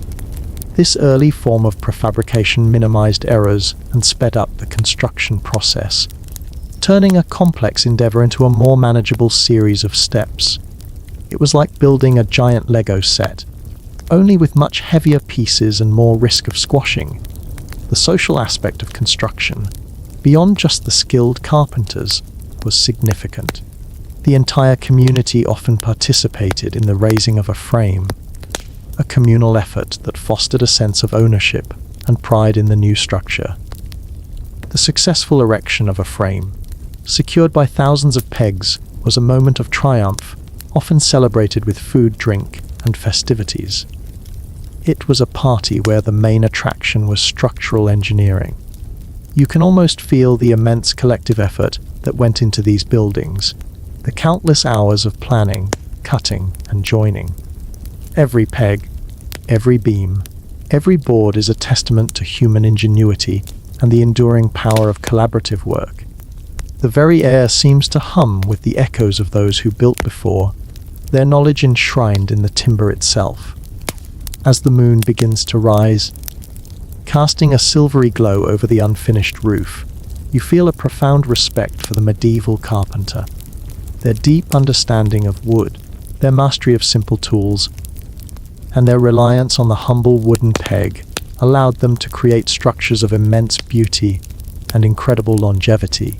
They were not just builders, they were visionaries, shaping the world with their hands and their profound respect for the natural materials they worked with. And it was all held together by pegs. The deep quiet of the night settles over the timber frame, broken only by the distant murmur of a stream. The structure, now almost fully enclosed by its skeleton, feels immensely solid and protective. You sit on a newly laid floorboard, the scent of wood now mixed with the faint, sweet smell of damp earth and the promise of habitation. Your eye is drawn to the exposed beams overhead, each one a testament to the ingenuity of the medieval carpenter and their trusty pegs. You reflect on the different kinds of pegs and their applications. Some are round, perfect for a smooth fit in pre-drilled holes. Others are square, offering a more aggressive bite and a tighter drawbore effect. There are tapered pegs, designed to wedge themselves into place, and straight pegs for sheer strength. This variety speaks volumes about the detailed knowledge and practical experience of the carpenters. They weren't just using a peg, they were using the right peg for the job. One mainstream historical fact is the relative scarcity of metal in medieval Europe, which significantly impacted building practices. Iron, while known, was expensive and laborious to produce. This made wooden fasteners not just a preference, but a necessity. The widespread use of pegs was a direct consequence of the economic and technological realities of the time, proving that necessity truly is the mother of invention. A quirky tidbit is the occasional discovery of witch bottles or other protective charms hidden within the walls or under the floors of old timber-framed houses. These small glass bottles, often filled with hair, nails, or other personal items, were believed to ward off evil spirits or curses. While certainly not part of the structural engineering, they reflect the pervasive folk beliefs that often intertwined with the practicalities of building a home. You can almost hear a carpenter chuckling as he secretly buries a bottle, just in case the pegs aren't quite enough. Historians still debate the precise relationship between timber framing techniques in Europe and those found in other parts of the world, such as Japan and China, where similar sophisticated peg joinery existed for centuries. Was there a parallel, independent development, or was there some ancient, forgotten exchange of ideas through trade routes? The striking similarities suggest a common logic applied to the properties of wood, but definitive historical links remain elusive. It's like a global carpentry secret society, each branch coming up with similar brilliant ideas. You notice how the exposed timbers, even within the finished structure, retain the marks of the tools, the adze marks, the saw cuts, the faint ripples left by the plane. These aren't imperfections. They are signatures of the craftsman, a visual record of the labor and skill that went into shaping each piece. The visible pegs, too, contribute to this honest aesthetic, a testament to the structure's integrity. It's a house that proudly shows its bones. The inherent forgiveness of a peg joint was also a significant advantage. If a measurement was slightly off, or a timber had a natural curve, the drawbering technique allowed the peg to pull the joint tight, compensating for minor irregularities. This flexibility was crucial in an era where every cut was by hand, and absolute perfection was often unattainable. It was a technique that embraced imperfection and still delivered strength. The importance of the timber supplier was also paramount. Carpenters often relied on trusted local woodsmen to provide them with high-quality, properly seasoned timber. The relationship between the carpenter and the forest was a symbiotic one, each understanding the needs and limitations of the other. It was a true farm-to-table approach, only with trees instead of vegetables. You imagine the generations of families who would live within these walls, their lives unfolding around the very timbers and pegs you now observe. The structure would witness births, deaths, celebrations, and sorrows, silently enduring through the changing seasons. The timber frame, held firm by those humble pegs, is more than just a building. It's a living repository of human history. The tools of the trade, simple as they were incredibly effective. The various types of chisels, augers, mallets, and saws were finely tuned instruments, each designed for a specific task. The carpenter's hands, guided by centuries of accumulated knowledge, could wield these tools with astonishing precision and power, transforming raw wood into intricate joinery. It was a testament to human ingenuity and the power of dedicated practice. The sound of the wind picking up outside makes you appreciate the shelter these timbers provide. The strength of the pegged joints, resisting the racking forces of the wind, becomes palpable. It's a silent reassurance, a testament to the foresight and skill of the builders who understood the profound importance of a sturdy roof over one's head. As the night deepens, you feel a profound sense of calm within the silent, sturdy frame. The 15th century carpenters, with their deep respect for wood and their mastery of the humble peg, built more than just structures. They built enduring monuments to human ingenuity, resilience, and a quiet strength that continues to whisper through the centuries. The morning light begins to filter through the as yet unglazed window openings, casting long, dusty shafts into the interior. The air, still cool from the night, carries the sweet, resinous scent of fresh pine, indicating that the finish work has begun. You notice finer details now, the careful planning of interior partitions, and the construction of smaller built-in elements. Even in these less structural areas, the principles of peg joinery are applied with a lighter touch. You observe a carpenter working on an internal partition wall, perhaps for a private chamber. These lighter timber frames, often made of smaller scantlings, are assembled with simple mortise and tenon joints, held by slender pegs, while not bearing the same monumental loads as the main frame. The precision of these joints is still important for creating stable, true walls that will accept plaster or paneling smoothly. It's about consistency even in the details. One mainstream historical fact is the significant increase in personal privacy in 15th century homes compared to earlier medieval periods. As society grew more prosperous, people desired more defined personal spaces within their homes, moving away from large, open communal halls. This led to the development of more complex internal layouts and the creation of individual rooms, all framed by the carpenter's skill and secured by pegs. A quirky tidbit often found in older timber-framed homes is the presence of wattle and daub infill panels that incorporate natural elements like animal hair, straw, or even urine in the clay mixture. These organic additions were believed to improve the mixture's cohesion, flexibility, and resistance to cracking. While perhaps not the most fragrant building material, it highlights the resourceful and often earthy nature of medieval construction. You can imagine a carpenter holding his nose while he works. Historians still debate the specific methods used for waterproofing timber-framed walls and roofs.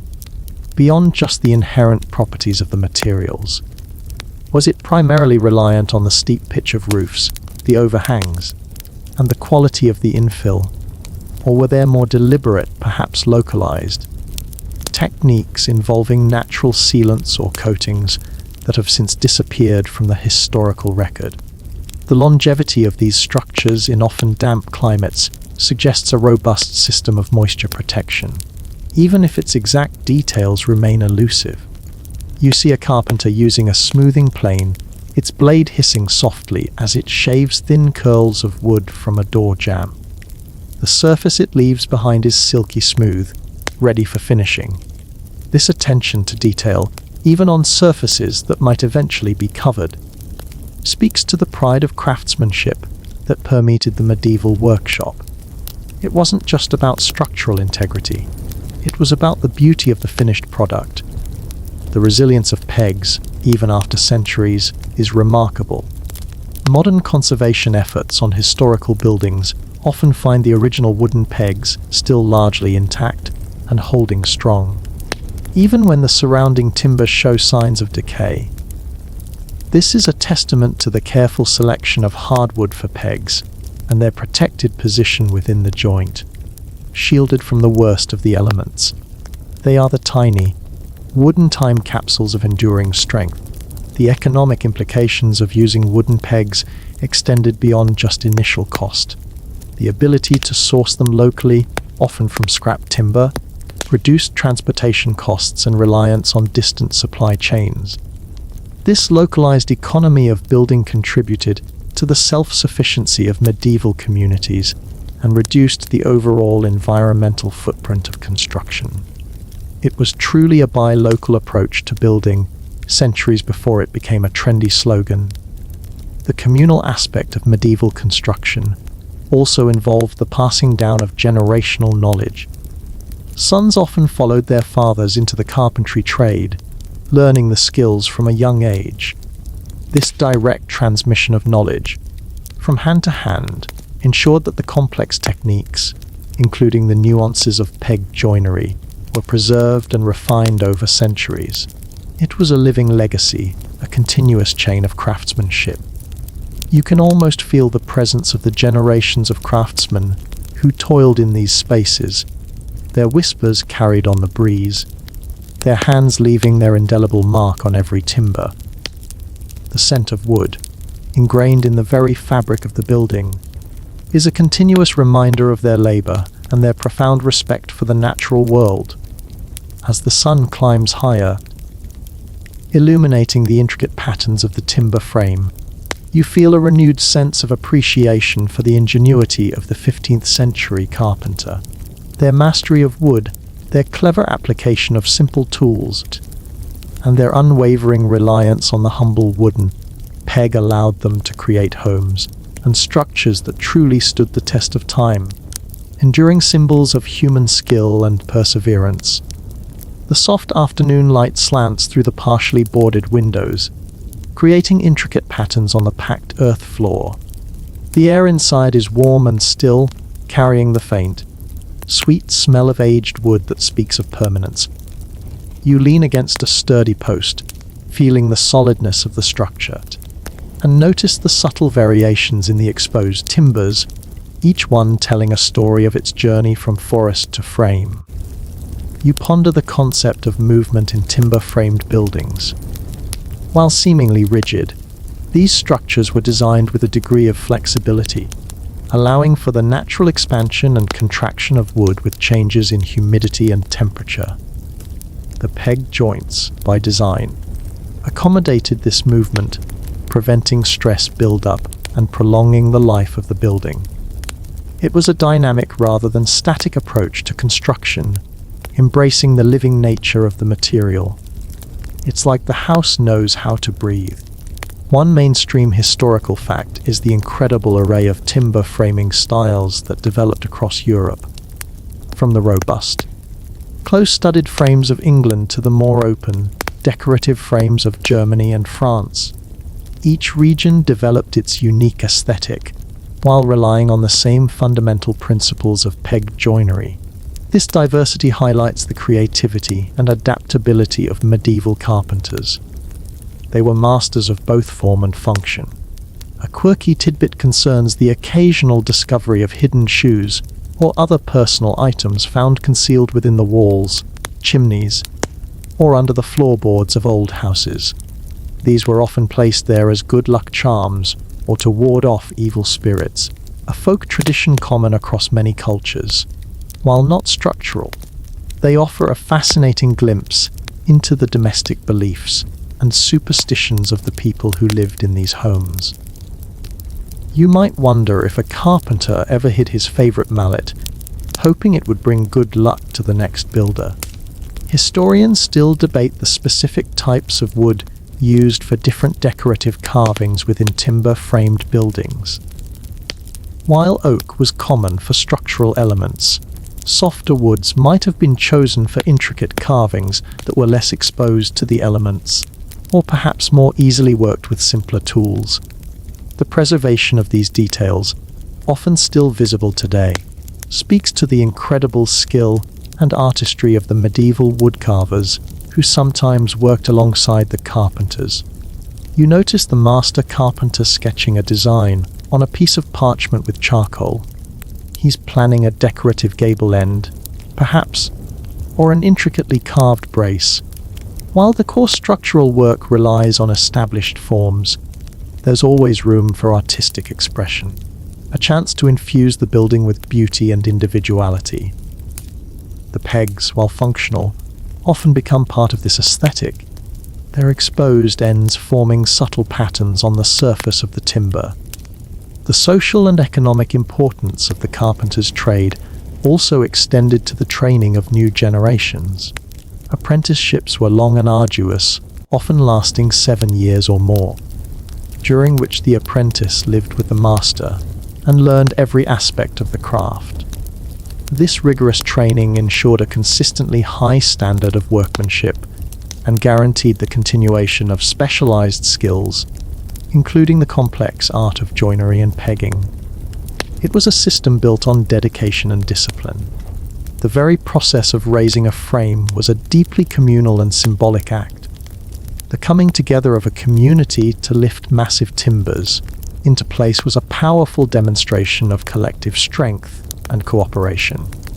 The success of the raising, often celebrated with a feast, symbolized the birth of a new communal asset, a home or a hall that would serve generations. The final driving of the pegs was the ultimate sealing of this communal bond. You can almost hear the echoes of laughter and conversation that once filled these spaces, the sounds of daily life played out against the backdrop of sturdy timbers and strong peg joints. The building is not just wood. It is a repository of memories, a silent witness to centuries of human experience. The enduring strength of the 15th century timber frame, reliant on the ingenious use of pegs, offers profound lessons for modern construction. It speaks to the value of natural materials, the efficiency of simple, elegant solutions, and the power of human skill and craftsmanship. It's a testament to building smarter, not necessarily bigger or faster, but more enduringly. As the sun begins its slow descent, painting the interior with warm, golden light, you feel a deep gratitude for the unsung heroes of medieval carpentry. Their legacy, quiet yet profound, is etched into the very timbers and held fast by the countless wooden pegs that have secured their enduring masterpieces for centuries. They built with integrity, and their work still stands tall. The last rays of the setting sun cast long, dramatic shadows across the interior of the timber frame, highlighting the intricate network of joints and the myriad of exposed pegs. The air has grown still, filled with the deep, earthy scent of ancient wood and the quiet hum of history. You feel the cool, smooth surface of a beam beneath your hand, a tangible connection to the past. You reflect on the longevity of these structures. Many 15th century timber frames have survived centuries of weather, conflict, and changing human tastes. They have outlasted countless generations, bearing witness to wars, plagues, and revolutions. Their enduring strength is a direct consequence of the robust joinery and the intelligent use of pegs, which allowed the timber to move and settle without compromising structural integrity. They truly built for the long haul. One mainstream historical fact is the significant role of timber-framed barns and agricultural buildings. These structures, often as complex and well-built as homes, were crucial for supporting the agrarian economy of medieval Europe. They housed livestock, stored harvests, and provided workspaces, all relying on the same principles of pegged joinery to ensure their strength and durability. They were the original farm-to-fork infrastructure, held together by trusty pegs. A quirky tidbit is the occasional discovery of graffiti or personal markings made by medieval carpenters on the timbers of a building. These might include initials, dates, or even small drawings, often hidden away in less visible areas. These marks offer a rare and intimate glimpse into the lives of the individuals who built these structures, a subtle human touch preserved through centuries. It's like finding a secret message from the past, left by a carpenter enjoying a break. Historians still debate the extent of structural calculations used by medieval carpenters. While their methods were largely empirical and based on established rules of thumb, some scholars argue that a rudimentary understanding of load paths and stress distribution must have underpinned their designs, even if it wasn't expressed in formal mathematical terms.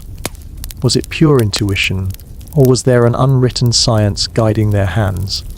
The truth probably lies in a blend of both, honed over generations of practical experience. You trace the grain of an exposed beam, feeling the texture left by the adze. The irregularities are not flaws but signatures, a testament to the hand-hewn nature of the timber. And at each joint, the visible ends of the pegs stand out, small circular or square punctuation marks on the story of the structure. They are the silent witnesses to the moment two pieces of wood became one. The efficiency of pegs also meant a greater flexibility in design. Carpenters could create complex, interlocking frames without being limited by the size or availability of metal fasteners. This freedom allowed for more intricate roof structures, more open interior spaces, and greater architectural ambition. The humble peg, in a way, was an enabler of medieval architectural innovation. The respect for materials was paramount. Medieval carpenters didn't just cut wood. They understood its living properties, its strengths, and its weaknesses. They knew how it would expand and contract, how it would age, and how it would respond to the forces of nature. This deep, almost intuitive knowledge allowed them to build structures that harmonized with their environment and stood the test of time. You imagine the master carpenter standing in this very spot years ago, overseeing the final stages of construction. His gaze, trained by decades of experience, would scan the frame, ensuring every joint was tight, every peg driven home. There would be a sense of profound satisfaction, a quiet pride in the creation of something strong, beautiful, and enduring. The legacy of 15th century carpentry is not just in the physical buildings that survive. It is also in the enduring principles of craftsmanship, the intelligent use of natural materials, and the deep respect for honest construction. These are lessons that resonate even today, reminding us of the value of durability, sustainability, and human skill. As the darkness deepens and the stars begin to emerge in the velvet sky, you feel a sense of profound tranquility within the sturdy embrace of the timber frame. The countless wooden pegs, quietly doing their work, stand as timeless symbols of ingenuity, resilience, and the enduring power of a simple idea perfectly executed. They are the true heart of medieval building, holding history together, one unwavering connection at a time. The profound stillness of the night has fully enveloped the timber frame, broken only by the soft whisper of the wind through the eaves. You lie comfortably within its embrace, the scent of wood now a soothing presence, a lullaby of timeless craft. The very air feels steeped in history, imbued with the quiet strength of centuries of building. You are surrounded by the legacy of the 15th century carpenter, a testament to their deep understanding of wood and their enduring love for pegs. You consider the finality of the pegs. Once driven, they are largely permanent, a silent commitment to the joint's integrity. Unlike modern fasteners that can be unscrewed or unbolted, a properly driven peg is a declaration of permanence, a testament to the builder's confidence in their work. It's a bold statement in wood, a promise of steadfastness. One mainstream historical fact is the long transition period from full timber framing to later brick and stone construction. While brick and stone became more prevalent in later centuries, particularly in urban areas due to fire concerns, timber framing and its reliance on pegs remained a vital construction method in many regions for centuries. It evolved and adapted, but the core principles endured. A quirky tidbit often discovered in medieval construction is the occasional repair patch made from a different type of wood. If a section of timber was damaged during construction, or later due to rot, carpenters would sometimes cut out the affected area and splice in a new piece, often using a different wood species that was readily available. These patches, held with small pegs, are a testament to their resourcefulness and their commitment to salvaging and repairing, rather than discarding. Historians still debate the specific types of wood used for different decorative elements within timber-framed buildings. While oak was common for structural elements, softer woods might have been chosen for intricate carvings that were less exposed to the elements, or perhaps more easily worked with simpler tools.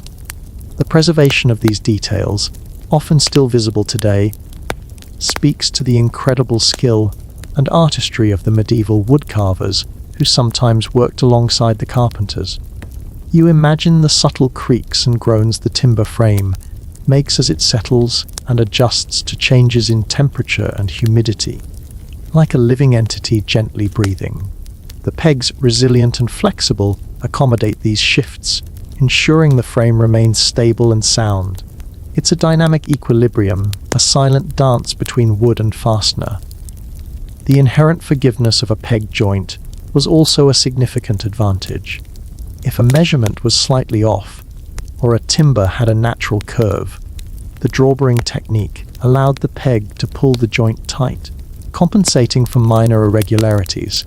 This flexibility was crucial in an era where every cut was by hand, and absolute perfection was often unattainable. It was a technique that embraced imperfection and still delivered strength. The economic implications of using wooden pegs extended beyond just initial cost. The ability to source them locally, often from scrap timber, reduced transportation costs and reliance on distant supply chains. This localized economy of building contributed to the self-sufficiency of medieval communities and reduced the overall environmental footprint of construction. It was truly a buy local approach to building, centuries before it became a trendy slogan. The communal aspect of medieval construction also involved the passing down of generational knowledge. Sons often followed their fathers into the carpentry trade, learning the skills from a young age. This direct transmission of knowledge, from hand to hand, ensured that the complex techniques, including the nuances of peg joinery, were preserved and refined over centuries. It was a living legacy, a continuous chain of craftsmanship. You can almost feel the presence of the generations of craftsmen who toiled in these spaces, their whispers carried on the breeze, their hands leaving their indelible mark on every timber. The scent of wood, ingrained in the very fabric of the building, is a continuous reminder of their labor and their profound respect for the natural world. As the deepest hours of the night settle around you, you feel a profound sense of calm within the silent, sturdy frame. The 15th century carpenters, with their deep respect for wood and their mastery of the humble peg, built more than just structures. They built enduring monuments to human ingenuity, resilience, and a quiet strength that continues to whisper through the centuries. They built with integrity, and their work still stands tall, a gentle, timeless reminder of the enduring power of simplicity and skill. So, as the last echoes of the medieval carpenter's mallet fade into the quiet of your room, Allow your mind to drift. Imagine the sturdy timbers around you, each one a silent guardian, held firm by countless humble pegs. Feel the gentle weight of centuries of history, not as a burden, but as a comforting presence. The wisdom of these ancient builders, their deep understanding of wood and their ingenious solutions, still whispers through the air, a soft lullaby of craftsmanship and enduring strength. There's a profound peace in knowing that something so simple, so natural, could stand against the relentless march of time. Let that quiet strength, that deep connection to the earth and to human ingenuity, fill your space. Breathe in the imagined scent of ancient wood. Let your thoughts soften and feel your body grow heavy. The world outside can wait. Tonight, you are safe, nestled in the timeless embrace of a story as old as the trees themselves. Drift now. Let the whispers of history carry you into a deep, peaceful sleep. All is calm, all is quiet, and the pegs hold firm,